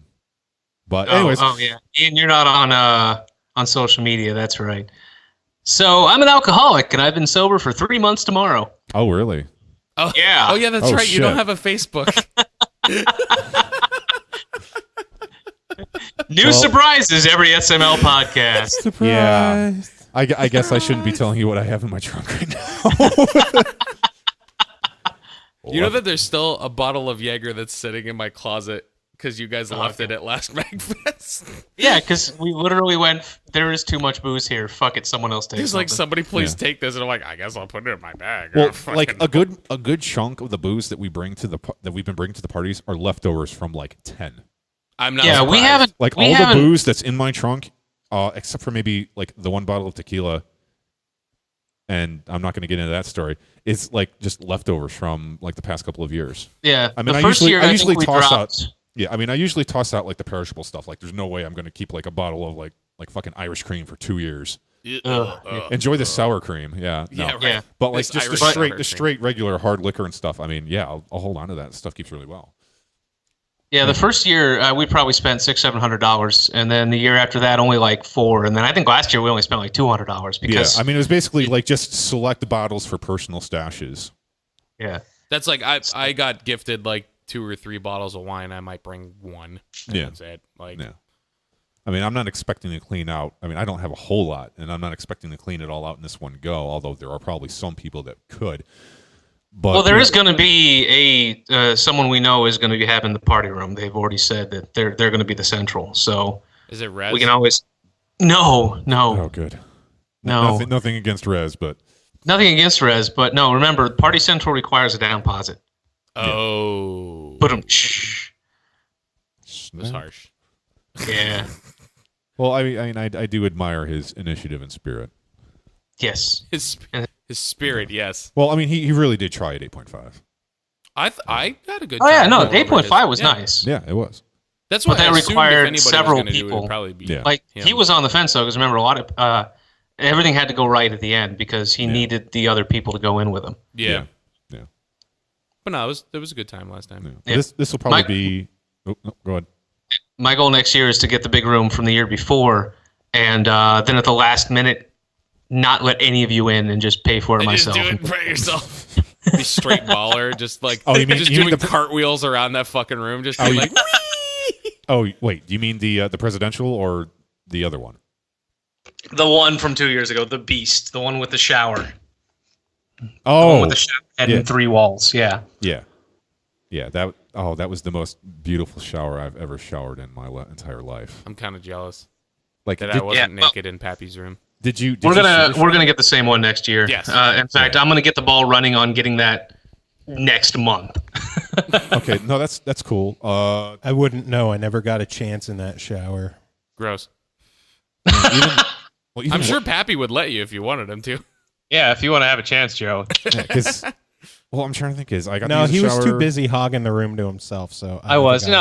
And again, next year will be better because I won't be sleeping in it from like 5 a.m. to 2 p.m. So I'll be out of the room and people can use it. Yeah, and hopefully I won't have food poisoning from leftover ties, so I can actually help staff. Yeah, and that's the goal this year for MagFest. Since we don't have the curse, the big room. Hopefully, everyone will be good. The curse of the big room. What's that? Yeah, the first year Maze Dude got alcohol poisoning the first night. Oh God. Yeah. Something like really nasty has happened to like one lumberjack like almost every year. Well, I'm bringing Sort of like they're the sacrificial lamb so that everyone else could party hardy for the rest of the weekend. Jordan ended up getting a bunch of small things of hand sanitizer at Bed Bath and Beyond. No, that's strongly recommended, dude. That's common sense. If I have extras, I was going to bring them and give them to everyone. Oh no, people would fucking love that because I mean you have a bazillion people coming in from the corners of the globe descending on I think that's Maryland, honestly Maryland in like the thick of winter and all that can it's a fucking it's petri dish of nastiness. Yeah, I think that's honestly what saved me at 8.5 because I took like a crazy, like scalding hot fucking shower like every day. Yeah. And like scrubbed myself fucking down. And I'm like, I'm not getting sick. Yeah. I mean, I loaded up on like vitamin supplements like a week beforehand just to jack myself. Yeah. And I looked at that while I was at the store. Yeah. I was like, oh, maybe I should get into Thing of Emergency. And then I saw it was Yes. $10. And I'm like, I'm not getting a Thing of Emergency. yeah. Well, it's kind of like you either spend $10 on emergency and jack up your defenses beforehand, or you spend $10 worth of meds trying to cure yourself of the fucking scrog when you get home. Nah, I'll take my chances. But yeah, I have Theraflu left over. Yeah. I mean, there's a reason why we kind of schedule like 1 hour blocks in the shower. Yes, that's, yeah. totally. But yeah, I mean, it'll be nice to actually, have like a standard room and, attend the fest for what it is. Because it's actually been a while since I've gone to a lot of panels. I mean, there was a point where I could say I've seen and done everything, so I don't care if I miss half the shit that goes on. But but after 3 years of that, it's kind of like, wow, I wonder how things have changed. Exactly. I mean, there's a lot of panels I'd like to go check out. A lot of guests that haven't been there before that I would like to check out. So I mean, I'll actually have my own personal schedule of stuff I want to see. Yeah, and I'm kind of looking forward to that. I wish we would have got our panel. I looked at the. Oh, you mean like an SML panel? Yeah, we applied for one. Yeah, we didn't get approved. Yeah, the haters be. Almost all podcast panels got turned down. Yeah. I don't know. I thought I saw a couple. All. Yeah, I was gonna say I thought I saw at least a few. Yeah, no, the big ones, the guaranteed draws. But again, and that's the weird thing with MagFest is adapting, and like with Ian and Joe have been there for all of them. They've seen where. Like MagFest 2 could have literally walked in and be like, hey, I played a video game. Can I have a panel? Sure. Yeah. Who are you? Now it's Steve. No, okay, fuck it. Yeah. Panels 3, go. As long as you can talk and you might be funny, go for it. And now it's a little more like, hey, do you draw hundreds of people, maybe thousands on YouTube? No, well, we'll try and fit you in. I think maybe next time what I'll do is I'm gonna buy like one of those like really crappy like foldable tables. And we'll literally just like set up like in the hallway and have our own panel for like guerrilla podcast, like right in the middle of the fucking convention floor or something stupid. Like, and the key is to see how fast you can pack up and relocate, and then set up shop and then do it again. And do it again. If we were using vocal mics and not that condenser, we could pull it off. Yes and no. But if we use that condenser mic, it'll just be. Unless I attempted to hold it, that'd be the only thing that I could possibly think of. But the only other problem would be like I'd still have to have like all the, because I've actually looked into possibly like getting a setup and doing it through the iPad with vocal mics, but you wouldn't be able to do more than 2 channels, which sucks. Mm-hmm. So any other way, I would have to bring this hunkin' piece of crap. Well, hunka burning crap. What we could do is like it would just be officially you two doing the thing and like grabbing whoever the hell happens to come by. It's like, oh hey Mustin, hey dude, come here for a second, and you just hit up on him. And like the moment like we start getting dirty looks from like either hotel staff, Dorsai, or MagFest officials, like I'll be like your professional schlepper. So you'll be our bouncer. Not even that, but like as soon as someone starts getting dirty looks and like get ready for the pack and run. Get ready for the pack. And then someone comes over, we're going to get dressed. And the key is to see how fast we can load everything up and just fucking run to a new location. Ditch them. I need to think of a little bit more of like a mobile thing. The only downside of that plan is that most of the MagFest staffers have radios. Be on the lookout for Joe Cam. He's carrying a microphone. And then everyone's like, oh yeah, that fucking Joe Cam. Yeah, everybody knows him. I don't think they would care. Because I mean, they wouldn't care. It's just the humor of... packing up, running somewhere, hiding, and then setting up again. The downside is trying to hide with Joe at MagFest because he's one of the most recognizable people at that damn event. He could be like the decoy. Yeah. We need to... We'll interview people standing behind Joe. Or pretend he's interviewing them while me and Chris are setting up the next location.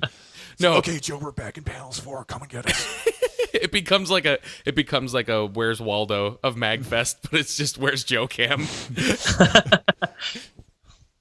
It's like, quick, go to the Taiko Drum I still have the fucking Nintendo Direct news opened up, but you guys had to be fucking idiots today. I don't know. We're just going like dick. Well, hey, Pappy brought up the whole MagFest thing, so shit. Man. Yeah. Hey, Joe, I can only take so much angry silence over PlayStation Skype. Plus is not a goddamn reward program. Yeah, I mean, we're sorry. so far. We're sorry, Joe. I'm not beyond it. We're sorry, Joe, that we keep getting off topic. It's the nature of the podcast, right? That's pretty much in the description. Fleshlights. Side Ian, note: if you had a the fleshlight, lady that what was would it actually be? like her vagina was used on to model the fleshlight. There's a video on YouTube of her taking the tour of the fleshlight factory, and it's funny. Wait, who is this? The lady that they modeled the fleshlight after, like her vagina. The original The original fleshlight. I'm just gonna say this. and no interrupting from either of you. I'm ready. Years ago, you paid for gold and you got a subscription. You paid for PlayStation Plus and you got games and you were online. Nowadays, if you don't pay for gold, you don't get the online, and they've added games. PlayStation Plus, they forced online into the price. It's not a benefit. It is not a reward. It is removed value. You're forced to pay for online. So I think my murder all flashlight of you. would involve the Buddy Christ. I just don't get how you call it a fucking reward.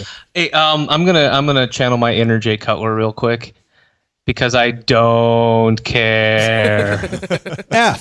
FVQ. Shut up, Happy. FVQ 62DW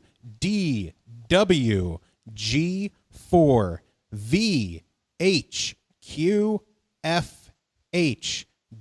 VHQFHWY R4X RR663Z. You just got yourself a code for Funk of Titans. Cool. Merry Christmas. I was like, wow, that's a long code. I don't think we've ever done one that long. Yeah, an Xbox code. Oh, and FWD9Y3D WWF. Brother! PG. World Wildlife Foundation? PG and then 669. That one's so much better. C4WJ I fucked it up. C4 Now you got to start from the beginning. C4YJD X3H2Z. So there, 2 codes for Funk of Titans. Assuming you can get the second one in correctly.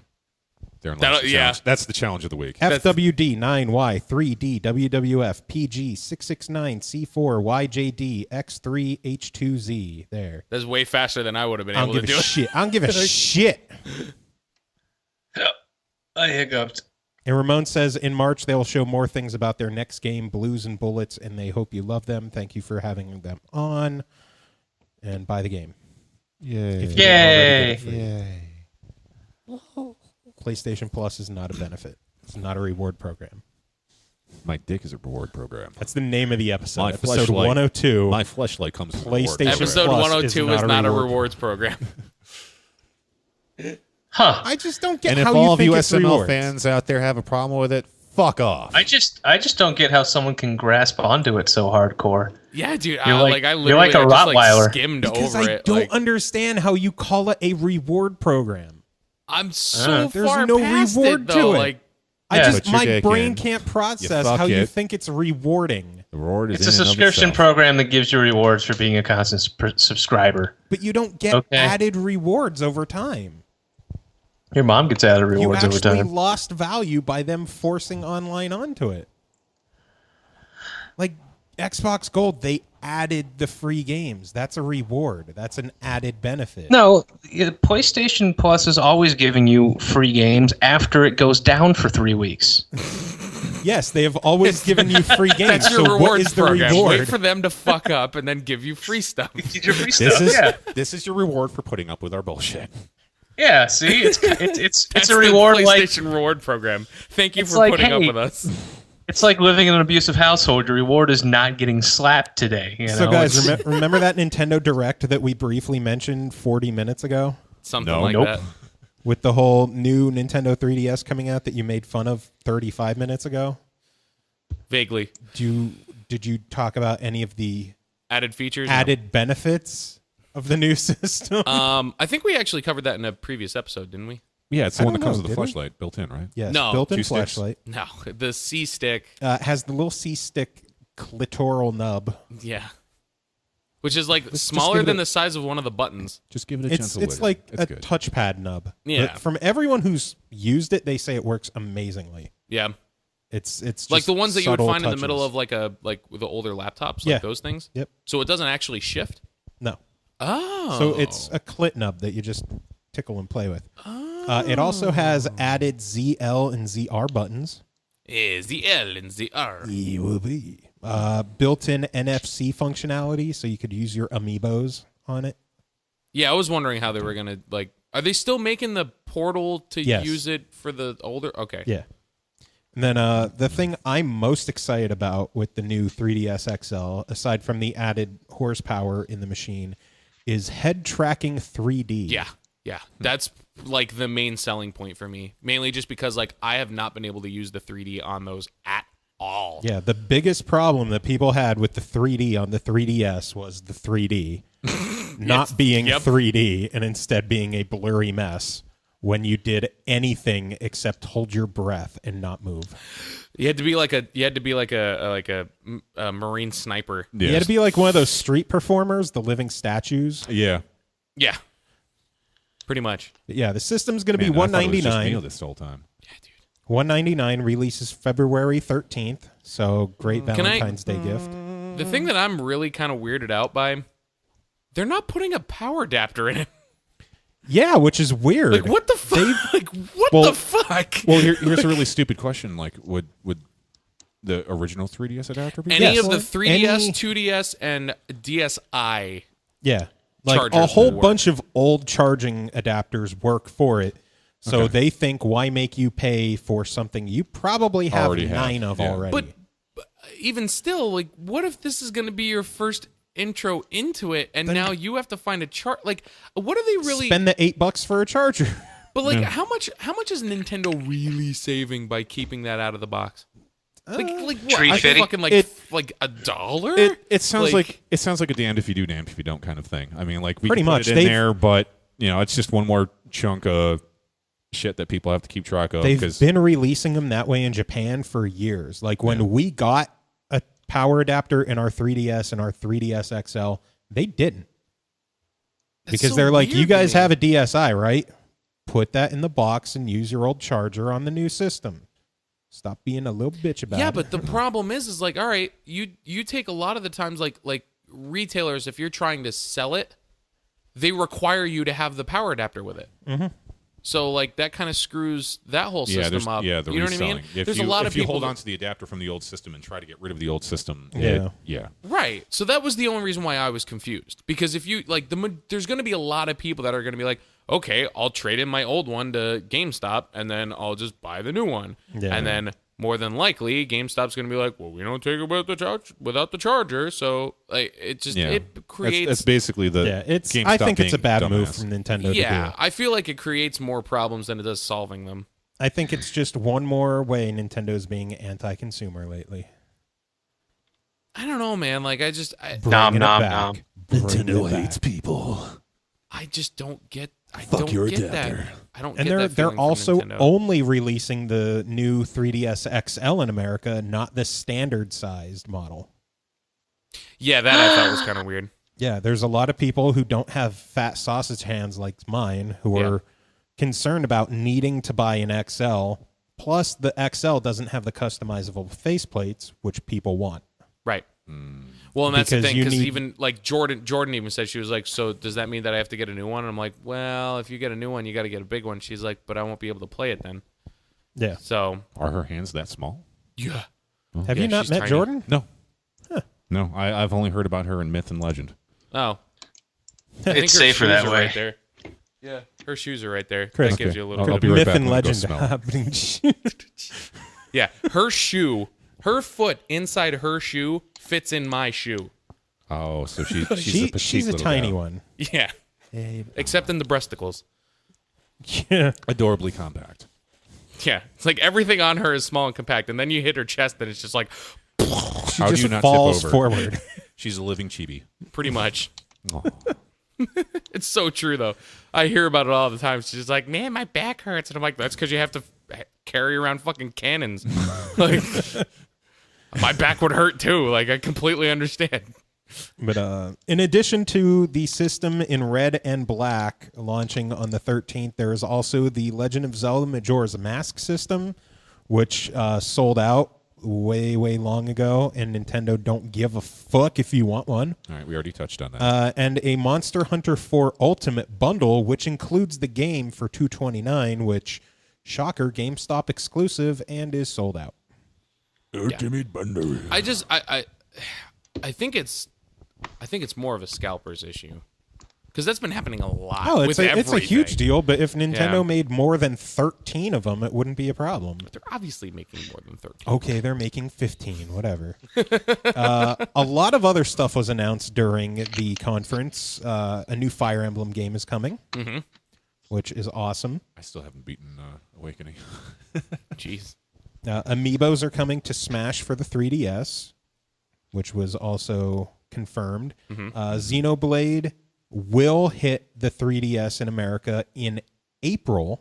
Which, that's not bad. Motherfucking April. It will only be playable on the new 3DS XL. Which, that's where I'm kind of like, what the fuck? Because, again, this puts us into a category of, like, if I wanted Jordan to play it, she's not going to be able... She has to get, Yeah. like, an XL. This is kind of like, I know I mentioned this before, it's kind of like the Game Boy to the Game Boy Color, where Yeah. it's functionally the same system, but it's just powerful enough that newer games will not run on an older system. Puzzles and Dragons Z and Puzzles and Dragons Super Mario Brothers Edition are coming. Yeah, and that's, like, split in, like, one box, isn't it? I don't know, is it? I think those ones are, and then the Pokemon one is free to download. Yeah, Pokemon Shuffle coming February. February. Story of Seasons was announced. I love how they had to dance around how they described Story of Seasons. Yeah. Story of Seasons is the new Harvest Moon. But in America, a different company has the rights to the name Harvest Moon. So they can't call it Harvest Moon, but it's Harvest Moon. Yeah. It's just not... It just doesn't say Harvest Moon. A Harvest Moon by any other Because they name. even said, like, in previous games in the series, blah, blah, blah, blah, blah. And you're Yeah. like, that's Harvest Moon. Like You're they mentioned the Japanese name. It's just they're bound by red tape and technicalities. yeah. Yeah. So the game that's that was out funny. now for the 3DS with the Harvest Moon name that doesn't feel or play like Harvest Moon at all, Is not Harvest it's not Moon. Harvest Moon. Yeah. It's some bastardization. Which I think is it Atlas I think that it's owns Atlas, the name? yeah. Eat a dick. Which, But- out of all the companies, fucking Atlas. I know. Atlas is like, we have the name, we don't need the game anymore. Yeah, you kind of do. Codename Steam. More information came out on Codename Steam, including amiibo functionality Yep. for all of your Fire Emblem amiibos, including Marth, which we announced will be getting a re-release sometime, who knows when. But Yeah. it's I just happening. want a fucking villager, man. Yeah. That's all I want. Majora's Mask is getting a DLC pack for Hyrule Warriors on February 5th. It includes Tingle and Young Link. Which, I need to get jamming on that. yeah, Tingle and that's going to be fucking retarded. Yeah. It's going to be really funny. Mario Party 10 is coming with an all-new Amiibo Party mode. I'm hyped with that. And That's to cool. go along That's with cool. that, they're releasing a Super Mario series of Amiibos March 20th, which includes Mario, Luigi, Peach, Yoshi, Bowser, and Toad. Toad being the Toad- only one that hadn't been released before. Well, Toad also being the only one that's not in Smash Brothers. Truth. Yet Okay. he is the only one so far compatible with Captain Toad. Right. Oh, okay. Yeah. Which, if you hook them up in the Captain Toad thing, it'll put like a pixelated Toad somewhere Yep. in the level, and then if you find it, you get shit. Yeah. Yeah. Tapping the Okay. Toad amiibo will make Pixel Toad appear in the stage waiting to be found by the player. Xenoblade Chronicles X for the Wii U is still planned for 2015. No better date on that yet.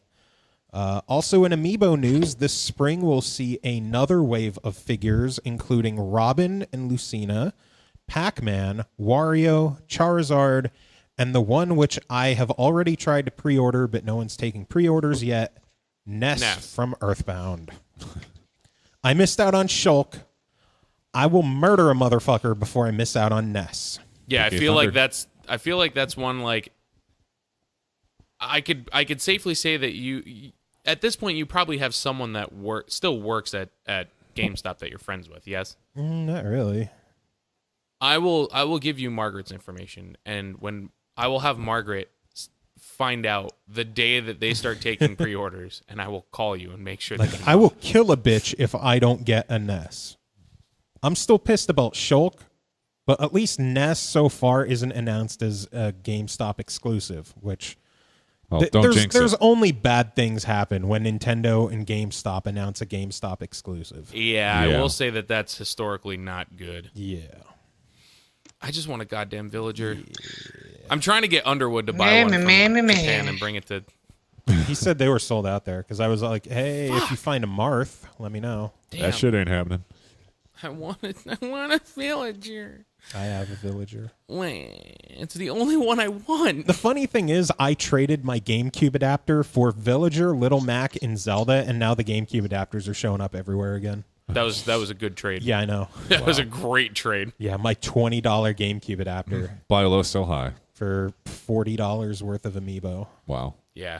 And that's like Made out I with the feel band. like value. I need to find somebody so I can get like 10 copies of all these rare ones and then just start pawning them off. Dude, you to might be yeah. able to piss all find you them guys in off. Vegas. Go to like an outskirt Kmart or something. Hell, go to a pawn shop. Oh, You'd yes, be Kmart- amazed at what Kmart people doesn't get fucking new dump. stuff Well, anymore. I was Go going to to Target. say, trust me, One- I've actually... One, I won't go to an outskirt store because I don't want to get stabbed. Yeah. I've actually checked the entire U.S. database and GameStop, Walmart, Target, and Kmart, and none of them have Villager in the entire United States. You know It's who part of the does? grand conspiracy. eBay scalpers. They have it. Right. Well, Just I was like the Zelda 3DS XL. like, yeah, and they'll show up on there, and Yep. it just sucks because like I really wish that people would just be like, you know what, fuck these guys, we're not gonna buy it at these prices, and then we're just gonna wait and like make them fucking sit on them. No. You know what I I mean? wish more people would. Everyone has their price. It's terrible. Really wish more people had that. See, and restraint. that's kind of where I'm at with H1Z1 too. I wish people would just be like, you know what, fuck this game, I'm not gonna buy it if I'm that pissed off about it. Like, let's not give them money. Yeah. This is the whole thing with pre-orders too. Like I feel like everybody feels the need to pre-order anything and everything for the sake of just pre-ordering it and then buying it the day of, where I'm very skeptical as to what I actually put pre-orders on. Like the only I stuff pre-order put- one game a year. Yeah, like the only stuff I put pre-orders on are the stuff that I know exactly what I'm getting into 100% before I even pick the damn thing up. Guess what? I never got to pre-order a Shulk amiibo. Guess what? I'll never get. Well, and that's Amiibo? And that's the thing. I'm so pissed off with how like absolutely necessary pre-orders are for certain things. You know what I mean? Like I hate the fact that anybody can go in. Like I feel like, especially with something like limited edition consoles, like there was some guy that ended up going in and spending like fucking like $4,000 or $5,000 on a bunch of them, right? I'm sure there was Right. Well, minimum. I feel like GameStop should be able to implement something of like, all right, a limit like 2 per customer, because then Yeah, at least some you sort got of one regulation. like one for yourself and one as a gift. Yeah. But Like- the problem is that like money is money. It doesn't matter if it's coming from one guy And that or sucks. 100 It guys. sucks, man. It blows, but Yeah. they don't give a fuck. I mean, they're making their profit margin. Yeah. The limit for customers are usually set by the manufacturers, not by the stores, Yeah. because Yeah, the manufacturers that's true. want them to go to as many people as possible. Yeah. And then you have something like Guardians of the Galaxy, the Steelbook from Best Buy. Mm-hmm. I went there at noon to pick it up. It was a Best Buy exclusive, and they said that it didn't matter if I was outside lined up. They sold out way before then because one of the first people in the door was an eBay reseller, and he bought 70 copies. What a There dick. weren't even enough for the people in line because this asshole bought them all up. Yeah, see, but that's to be completely honest, that's on the manager. The manager has the right to set limits. Oh, Yep. I And know. that's yeah. Best Buy's failure to. I tore them a new asshole, and then they ended up Not giving a searching the entire United States and found one in Utah that they had sent to me. So that was one of the. Well, yeah, because Mormons aren't allowed to watch Guardians of the Galaxy. It's all your fault, Pappy. Hey, considering all the bullshit the Mormons Well, believe yeah, in, because I don't live there. Yeah, you son of a bitch. It all comes down to you. I'm gonna get a text from you one of these days. Like it's gonna be, hey, dude, I just reserved this amiibo at the store in Vegas. Could you go pick it up for me, and I'll pay for shipping? And I'll be like, No. no, no, because that store is just if you ever try that and you reserve it at a Walmart within 5 miles of Nellis Air Force Base, I won't go there. Well, dude, anytime I've ever wanted to reserve something near you, I've called you beforehand. I'm like, dude, how close is this place to you? Yeah, Mississippi worked. I'm just giving you the heads up. If you look at a Walmart, immediately look at how close it is to base. If it's within 5 miles, don't even bother contacting me. What if it's beyond 5 miles? Well, then you can contact me. But the one right after base is actually called Stab Mart. They had a police sting a couple years ago. They changed the sign. They had a pregnant woman was robbed at gunpoint. Like an 8 months pregnant woman was robbed at gunpoint at 2 p.m. Dude, that kid was how the packing police will cash. put a sting. Yeah, man. You know how the police will put a sting car in a parking lot, specifically to watch for someone to steal it, and then they arrest them. Yeah. Their sting car they put in that parking lot, it was actually being stolen at some points before the undercover cop walked out of sight from the car. Like they made over 30 arrests in one day with the sting car in that parking lot. Wow. That's hysterical. Yeah, it's amazing because it's like, how the fuck are there 30 people trying to carjack in that one parking lot, and they don't even notice? Oh, hey, this Corvette was here an hour ago, and I was being too stupid to case the place, apparently. All right. And on the topic of babies being held up, I'm curious where you're music going with this week. Wait, what? There's so much more to talk about. What else is there to talk about? Borderlands. Oh, I know what there's to talk about. PlayStation Plus is not a reward program. Borderlands. So what do we got left? Because I have to leave for a plane in 3 hours here. I got stuff to do. I haven't heard anything about Borderlands, so what's going on with Borderlands? Borderlands.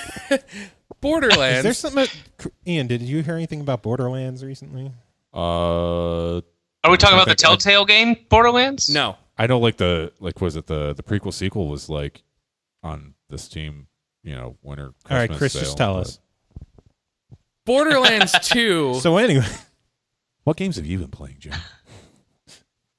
Borderlands 2 and the pre-sequel is a reward program. Borderlands 2 and the pre-sequel Are fun games. Borderlands 2 and the pre-sequel. Flashlight. Borderlands 2 and the pre-sequel weren't as good as the original. Borderlands 2. For the love of God, let the man finish. The irony. Can I finish? Can you finish? I'm at a delay. It's not fair. Borderlands 2 and the pre-sequel with all of its DLC content is going to be remastered and released on the Xbox One and the PlayStation 4. Really? When did this get announced? Today. Are you serious? I swear to God. Where the fuck? I swear. Okay. I that's why I'm saying this is newsworthy. I wanted to talk about it. Wow, that was actually worth the jackassing delay. So Borderlands 2 and Borderlands pre-sequel with all of the DLC being remastered. So not just ported, but remastered for the new consoles and on PC as well, I guess, which is weird. But yeah, they're calling it like the Handsome Jack collection. Okay. Because because there was a lot of people that were like, "Oh, Borderlands 1 isn't in there. That's stupid." We're like, "Well, no, it's called the Handsome Jack thing, so it's the only stuff that's involved with him." It's so that that's storyline. why they're not doing one. Yeah. Oh my God, internet. Come on. I don't know. I don't think there's a price point yet. I wouldn't be surprised if they did like an. Did they announce a date? Yeah, it's actually in a couple months. So it's not in 2016 as Zach predicted? No, it's actually as soon as a couple months. So Zach. Haha. Eat a dick. Yeah, so that's... Internet is just fucking chugging right now. Well, yeah, I think Chris is playing H1Z1. Yeah. Let's bring him over here to talk about it. So, but hey, did you get an airdrop ticket? No, I'm sure they're probably just getting him, Tim,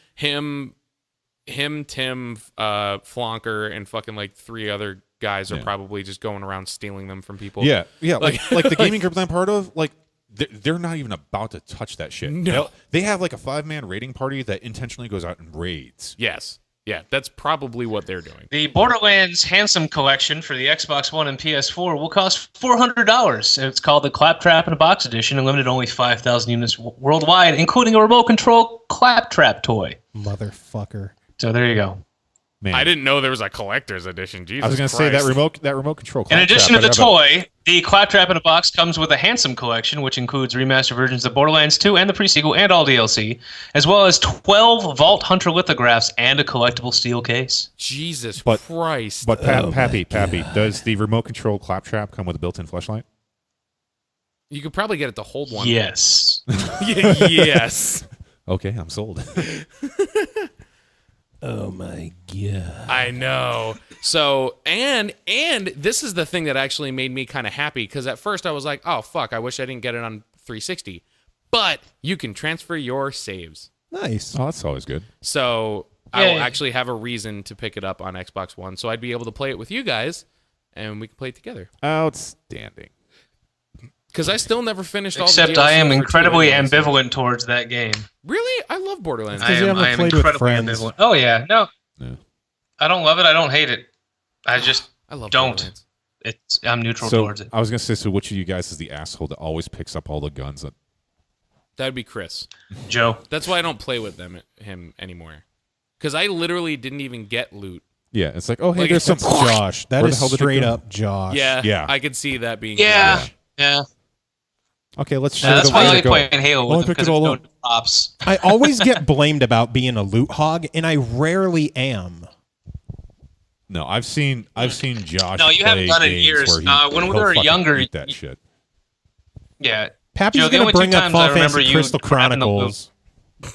Chronicles. Yeah, no, I'm saying it was a long the- time ago. It was that one, and then what was it, like Might and Magic or whatever we played? Those are the only I've two never played examples Might I and can Magic think. in my life.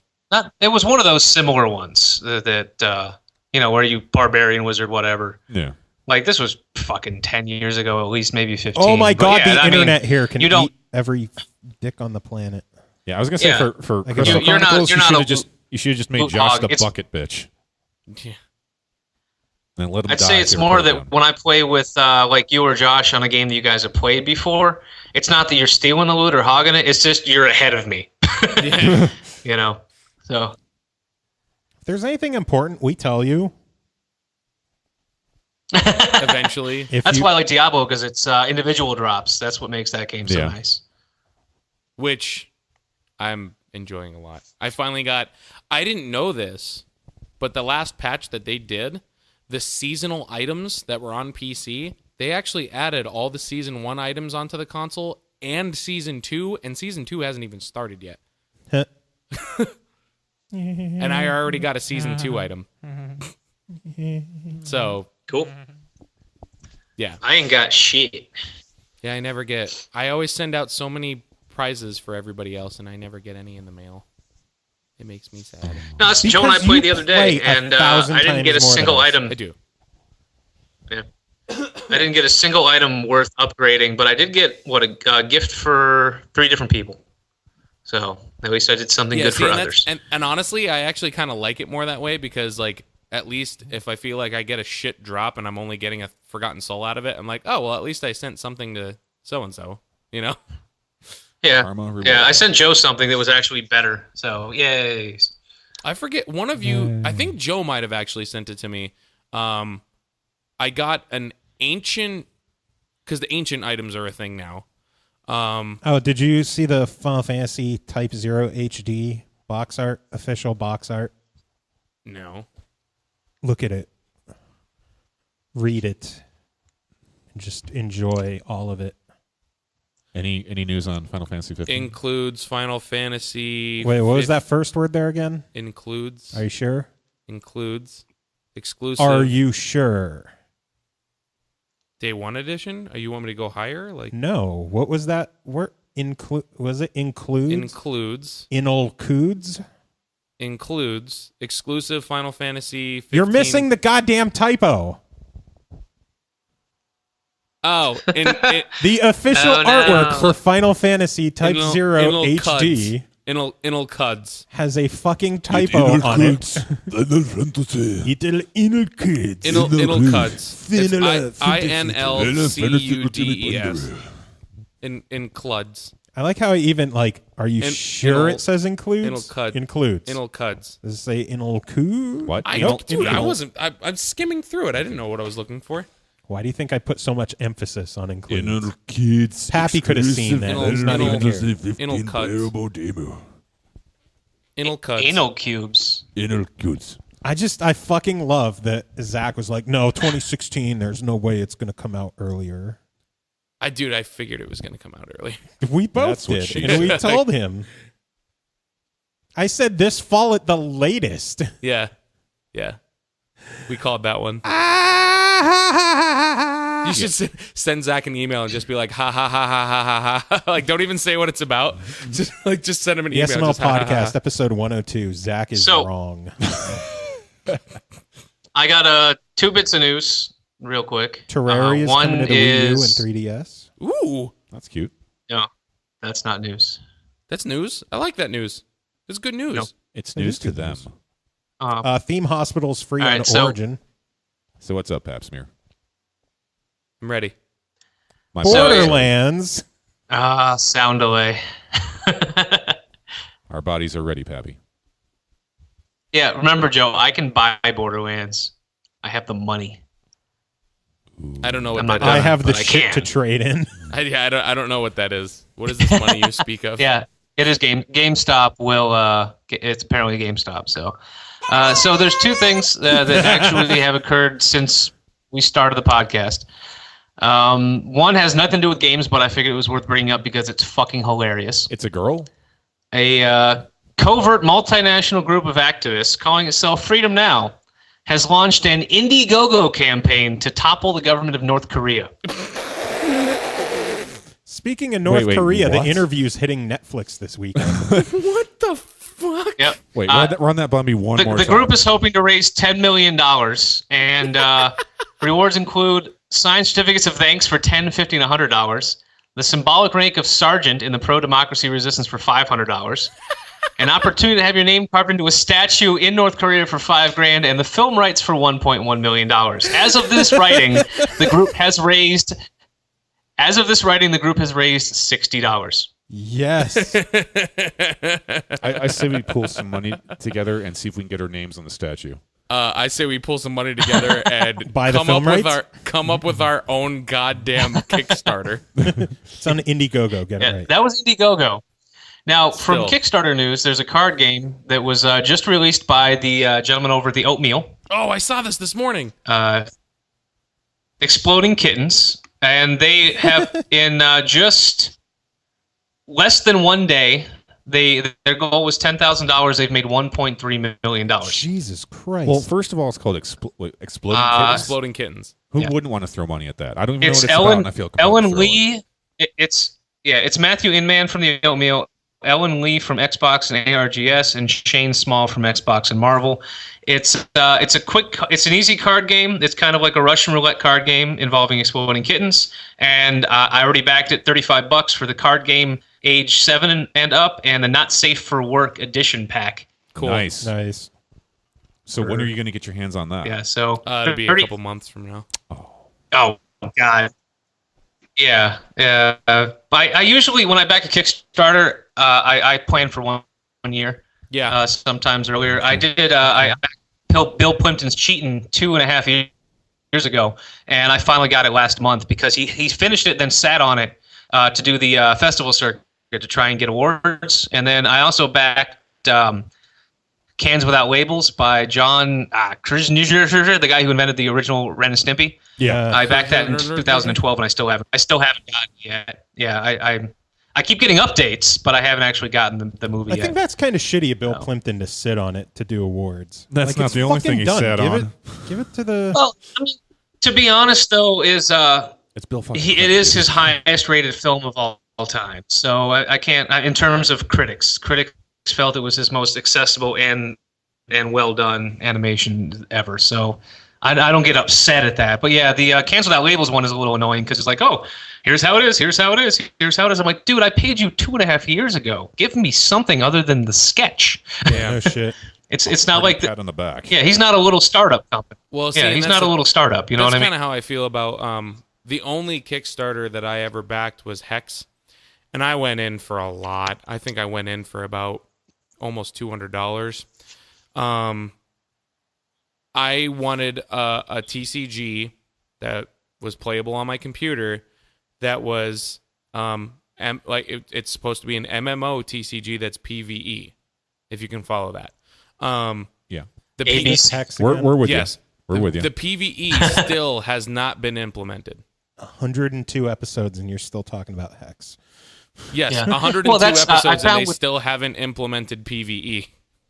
Yeah, the best thing to do with Kickstarter is honestly the clothes and accessories. The shoes I ordered, I got fucking 6 weeks later.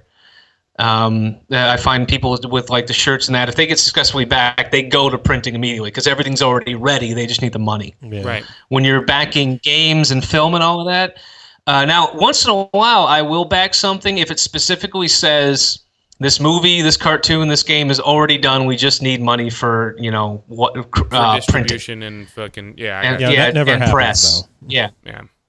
Yeah, well, I did. No, actually, I got a movie with Danny DeVito in it, actually. Yep, It you're was a liar. done. They just needed money for press. You're a liar. I'll believe you. Okay. I mean, it okay. was. Okay. That's fair. I mean, that's fair. I don't have proof. I can't show it to you over Skype, so. In your face. Jesus Christ. Your filthy, filthy face, Pappy. Did we? And I can't remember the name of the damn movie, so That doesn't help. Did we get any emails? No, we didn't. Which we need to get some more emails for Wow. this contest that we're doing. So come on, people. Chop, chop. Yeah, Send that's- us an email, the smlpodcast@gmail.com. Tell us about a movie with no plot. About or a game movie. Well, I guess about the movie a could have no plot. Yeah, The a movie could have no is plot. about A game with no plot. I was tempted to do it. Yes, but I give us a figured movie with no plot by Michael Bay. I actually have a Transformers: Age of challenge. Extinction. I have a challenge for someone. I found a game that I was really hoping that somebody would make a plot to. Which one? Burger Time. Ooh. The funny thing is that like after I wrote that one email saying that I might take a stab at it, like I actually went through I forgot what the site was, but it was like an archive of like all the Nintendo games, released by year from the beginning. Right. I'm going back to all the first gen games that like usually just really had no plot. It was just Yeah. and there was a couple of them that kind of caught my eye, but I never really like got around to writing because I figured that there would be a couple other guys that would probably come up with something way more brilliant than the half-ass shit that I would Dude, drop. I implore anybody that is looking for a game that they want to come up with their plot to, please make one for Burger Time, the movie, because I would love to see that, or something like Root Beer Tapper, or just I'm extremely curious as to what kind of movie you can come up with. No. The better thing would be to make it the original Tapper, Yeah, and then have some sort of in joke about how you don't serve root beer. yeah. A couple quick little tidbits of news. Scream Ride for the Xbox One is coming March 3rd. Was that? It'll be $40. It's like their roller coaster tycoon. Ooh, Okay. It's But called Scream cooler. Ride. They made a big deal about it. E3. Okay. I already don't remember. Ori and the Blind Forest is coming out March 11th. Sounds like a hippie band. And State of Decay Year 1 Survival Edition is April 28th. I'm actually kind of excited for that. Because now that with all this talk with like H1Z1, I kind of have this kick to want to play a zombie survival kind of game again. Yeah. Yeah. I'm like trying to look up news to talk about, but the internet is so bad right here that I can't. Yeah. Well, So I think we covered a lot of stuff. covered your mom. with goo. Yeah, okay. Saints Row came Yeah. out today. Did you That's get what it? I've been Yeah. playing. Did you get it? Gat out of hell like a motherfucker. How is it? Oh my god. It's funny. Is it? It's pretty interesting. It's well known that this is in the game, but until you actually experience the musical number in the game, There's a musical number. Yes. there is a motherfucking musical number. Yeah. Disney would be proud. I need this. Yeah. What's even Now, funnier isn't just the Get Out of Hell on like Steam, like something stupid cheap right now, like $5. It is entirely possible. GameStop accidentally had it for $5. I think they actually left it there like that for like a couple days. Possibly, but it wasn't supposed to be. Gat Out of Hell is a $20 standalone. You can hop on Xbox right now and download Gat Out of Hell and play it for $20. Actually, do you think it's worth the $20? Oh, motherfuck yes. Yeah. Okay. Actually, I think for the 900 new orbs in there to collect alone. Jesus. That's a lot of orbs. No, not the orbs. I forgot about the orbs. Oh, the orbs were everywhere. Oh, Listen, yeah. I just went through. Everywhere. I just went through collectible hell in fucking Sunset Overdrive. I don't want to go through that again. It's I actually, can't believe you it's- 100% of the collectibles. It's not really that bad. I mean, basically just running around. I mean, just bouncing off buildings. You'll collect You've played them even Saints if you Row don't 4, try. right? Yeah. And how easy they were to see? Yeah. Same thing. Same thing. It's really not that hard. Get up to a high point, look around, and you'll just see a shit ton of stuff run around. Oh, there's pick it all blue. up. There's blue. There's Yeah. blue. There's blue. Yeah, Well, no, I I know. know what I'm doing for the next 40 minutes. You don't even have to get on top of something. You just pretty much get that super jump. I just- Which, again, you're still a superhero for the most part in this game. yeah. And you're goddamn Johnny Gat. Yeah, Johnny gets. Or pretty much Kinsey. shit. Whatever. Yeah. Well, I still like the fact that there's an actual cutscene that kind of acknowledged the fact that Joe was just jerking off free roam and stuff. Like Yeah. he's supposed to be doing a mission, or go to this waypoint to start this mission, but like he's just running around collecting things, doing all this net, leveling up, and et cetera, et cetera, et cetera. And all of a sudden it's just like, hey, yeah, since you're not really doing anything, we're kind of reminding you that the story's here. Yeah. It's almost like breaking the fourth wall, but not quite. It was. I like Yeah. games that do that. And it's kind of funny because it's like, yeah, we're kind of pushing the plot while you're out there jerking off for 3 hours straight. It is. Gat Out of Hell is absolutely worth the $20. The thing to keep in mind is that they are completely separate games. If you Yes. get the game in the store for $50, it's 2 games on there, Okay. which also means 2 achievement lists. Oh. But See, I don't know if I would want to replay through 4. I mean, it was good, but like, I don't know if I would want. I probably will. I don't know, because I honestly 'Cause felt it's like I was fucking going to be Saints like Row that. 4. You know what though? But I honestly felt like I was going to be like that with GTA, and I was just like, nah, I've already done this. Like, Yeah, but this is Saints Row 4. I know. Yeah. Because I got Saints Row. I got Saints Row the Third. I played through it on Xbox and beat it, and then I was gonna play through it again on PC. But and yeah, I never did it. No. besides Saints Row 4 or Saints Row Gat Out of Hell, I've been playing a lot more Shadows of Mordor. I've put 30 some hours into it, and imagine my surprise when, hey, there's a second area to the game. Hey, Joe. Huh. Did you simply walk into it? Yeah. Yeah. Oh, I didn't know you could. See you next week, everybody. But yeah, I had no clue that there was a complete second area in the game. I didn't know that until you just said it. After 30 hours. That's how much I Damn. just did the free roam fucking around. Yeah, well, dude. Did you create any more invincible war bosses? No, I still can't kill the one either. I don't know how to. So I'm You so have to fucked. push him off a cliff. I might Can have you? Is he immune to the what are the dog dogs? creature things? Can you jump on one of those and have it kill him? I don't know. I'll have to try. Yeah, he think might I- not be immune to them. I mean, you might have to bring a couple, but he might not be immune to them. Let me see if I can pull the picture up on my phone. So what have you been playing lately, Chris? What have I haven't really been playing much, to be honest. I was playing some Diablo because the new patch came out. Yeah, that's pretty much it. Oh, okay. Yeah, What? that a little bit of Counter-Strike here and there. I started playing that again. I'm just kind of like, I'm twiddling my thumbs until I'm really excited for Smite. Like I'm hoping But that I we get don't in. know when it's coming. I know, but Like I'm it was just announced. I'm The hoping MOBA? Yes, Smite's coming to it's Xbox gonna be on One Xbox One. Okay. this year. I didn't think you guys were like MOBA guys. I am just I mean, not I know League of you- Legends I know- because I hate League of Legends. Yeah, I know you're a fellow LOL refugee. I feel your pain, bro. I Yes. feel your pain. I've been there. All right, so strengths: hate of Gragor or Garugs, which are the giant beasts in the Yeah. game. Combat Master, invulnerable to combat attacks and finishers. Invulnerable to stealth, cannot be damaged by stealth takedowns. Invulnerable to ranged, cannot be damaged by ranged attacks. Monster Slayer, able to kill monsters quickly and resistant to their attacks.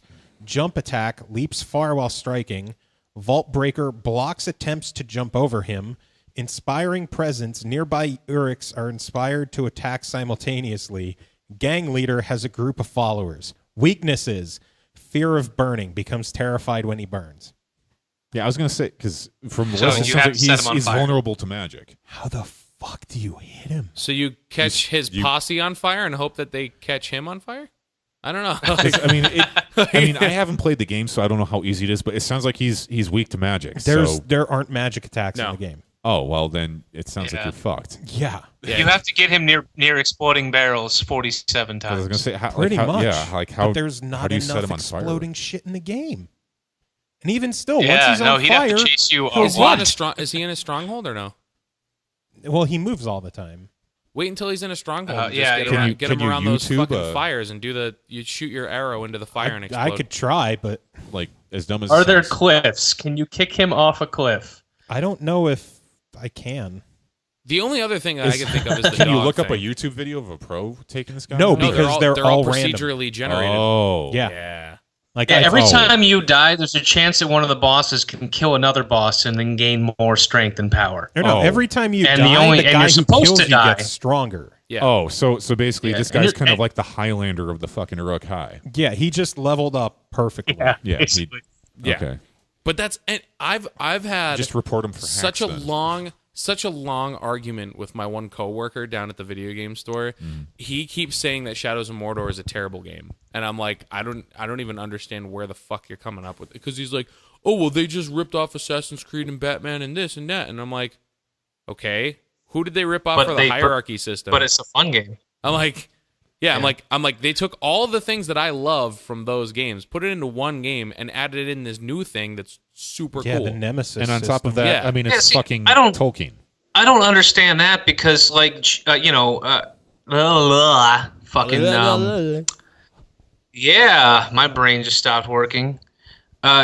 Saints See you next Row week, Aaron. was originally a rip-off of GTA, but I love Saints Row. Yeah. I Well, really it morphed enjoy into Saints Row, something different. and I I mean- can't play GTA at all. Right, and I'm kind of the same way with, like, you take a game like Sleeping Dogs. Like, somebody could essentially just turn around and be like, oh, Sleeping Dogs is just GTA with Batman mixed in. But I love Sleeping Dogs is just a true crime ripoff. Right, like I like Do you that not game. get the joke there? Yeah, It was a true crime. Okay, never mind. yeah. Wink, wink. I get it.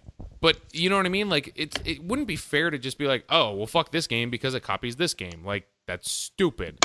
And then his other argument was like, "Well, I'm like, how long have you played it?" He's like, "Oh, about an hour and a half, too." And I'm like, Get so you're fucked. you're going to base your entire opinion of a game from an hour and a half to 2 hours of gameplay. He's like, "Yeah, I feel like that's enough time." And I'm like, So you're the kind of guy that would go to the movies and see a preview and just be like, "Oh, that movie Fuck sucks." that movie. Like, You know, people do it on IMDb all the fucking time. Actually, that did happen to me today or last week watching the preview for The Lazarus Effect, because they straight show you how they kill off one of the main characters in the fucking preview. Yeah. Oh, maybe it's not an important death. Like maybe Right. it's something that happens in the beginning. yeah,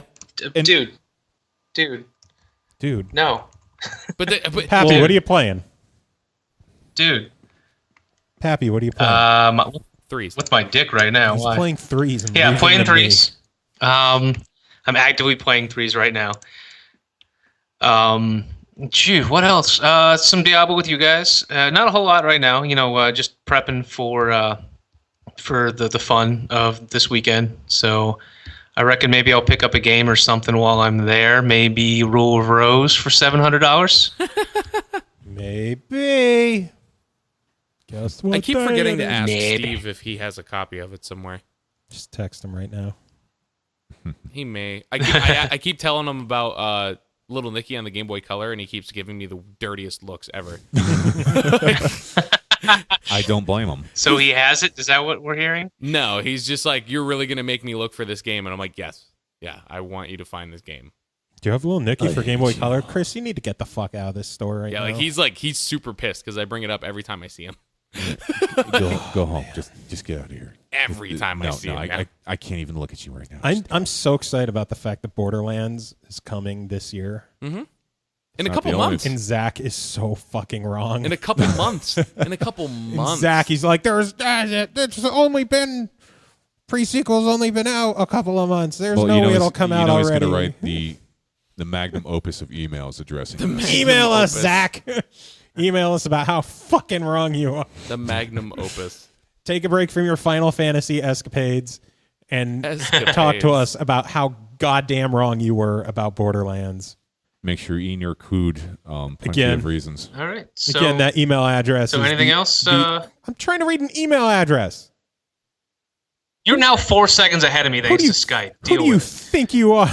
Email meds. Suck a dick. The SML podcast at gmail.com. Send us your emails, your comments, your questions, your hate mail, and your movie synopsises. Your synopsises. And if you got either of those, send us your movie synapses. Yes. No. And if you got either of those Funk of Titans codes, email us and let us know what you think of the game. Yeah. Same with the IDARB codes we gave out a while back. And who knows, you might be seeing an advertisement for the SML podcast in IDARB soon. Oh God. Snap. Oh God. That would be. And there's going to be a shit ton of people like, what the fuck is SML? The hell's that bullshit? Then people would rage quit the game after listening to our podcast. These assholes have had over 100 episodes. What the fuck? I could do that. These guys are fucking idiots. Yes, you could. If you hate your life as much as we hate ours, you too could have a podcast that that's gone 100 years. episodes.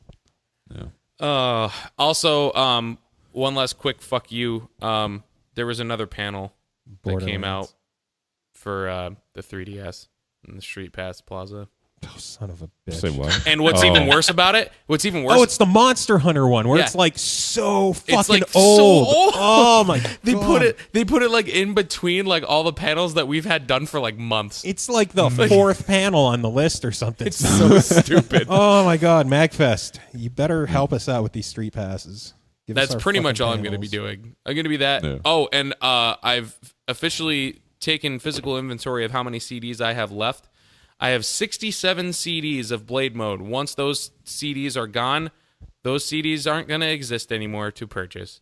So if you want to... Are you going to entice people on why they should buy it, this MagFest? Now, this particular MagFest, you can actually get an exclusive song off of me. I'm going to email it to anybody that makes a purchase off of me this year at MagFest. I still think you should just write the MP3 file address on the disc. Well, no, because then they could just give it to anybody. I only want to email it to the people that actually buy it. You really think people are going to pirate your song? Hey, you never know. I didn't think that people would do it with Ethereal, and there was torrents of our stuff up. I'm just saying. Yeah. Never underestimate pirates. It's the person. Plus, it's just the personability of it. I want them to receive a personal email from me giving them the file. Hey, Dick, thanks for paying for my MagFest. Precisely. Here's a song. Exactly. Yeah. Hey, thanks for paying for my song. Here's my dick. Pretty much. On top, and then you have the URL written in marker on your cock. On my penis. www. Please go to next picture for the rest of the code. How many dicks do I have to look at? Why do they only fit 3 letters? Why is he writing so large? Is he writing really large or is it really that small? I can't tell.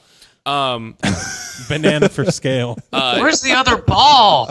Yeah, where's the other testicle? Joe, that's what the dot is. That's where the period www. I had Joe listen to it. It got Joe's approval. Indeed, he likes it. I still think you should include your DoD song with a. I don't know. I mean, that's already a file and be like bm.zip. Blademode.zip. But if there's anybody that wants to just get the exclusive song and not pick up a copy of the CD, if you toss some change at me, or if you want to still give me $1 or something or whatever, just take him out to dinner. Don't play it through. Don't play it. No, it's supposed to be exclusive. Oh, what was that? Oh! Stop it. Stop it. Oh, you getting the preview, bitches? There's your teaser.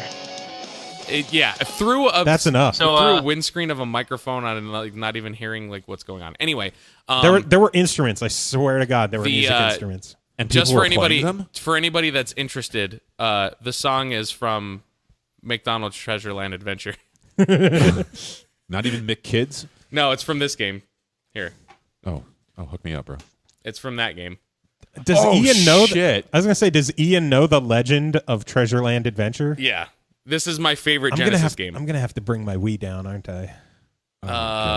Dude, if I could find a copy of Oh, God. Treasureland Adventure at MagFest, I'll buy it on the spot. But to play it there, you could just bring your Wii down.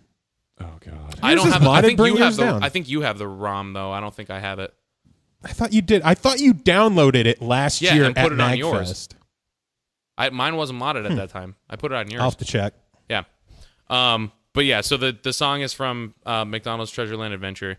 It was fun. I actually enjoyed it a lot. It's actually I dare say it's probably the best song that I've put out yet. Even though it's shorter, it's not terribly long, but I think the complexity of it is probably one of the more complex ones that I've done. So You could have been describing your penis right then and there. yeah, maybe a little bit. How the fuck have we gone 2.5 hours on this goddamn episode? Well, an hour of it was you guys arguing over the reward thing. Yeah. PlayStation Plus is not a reward program. Oh, hey, look, a dead horse. Stop beating it, Joe. But he loves beating it. Who doesn't? I Who love. doesn't? I love beating off dead horses. So we will see you guys at MagFest. We will see you, motherfuckers. Music at this MagFest. week. We're not just letting them go like that. Music? Okay. What music? It's from Funk of Titans. I got the soundtrack. Oh, Yeah, it's not even out or available, and Oh, I yeah, got baby. it. Cool. And you guys are going to hear the soundtrack for Funk of Titans. And I wish I remember the guy's name off the top of my head, but I don't. But I don't. But Joe We want to knows thank what the Ramon radio for being on the like. show today, despite the near constant technical problems. Yep. That'll happen. Spain, bro. That's what happens when you're trying to I connect. will to Spain. research a new communication medium for. I would not the be future. surprised if the problem was all because of the internet here. Yes, because you have to remember, I use my neighbors. Yeah, that's. We got to start doing the show back in Professionalism. Danville, where at least Service Electric works when it works. Yeah, you either get the podcast done or cancel it. Those are your options. Yeah, it's not this half and half bullshit. Like, Anywho, so Anywhere. music from Funk of Titans. Find one of those 2 codes in the show. Redeem it. Play it. Email us. Pappy's an asshole. PlayStation Plus is not rewards. Club Nintendo. Amiibos. This is Ian, SML Podcast, Magfest. keeping it funky. Magfest. Why isn't it Magfest yet?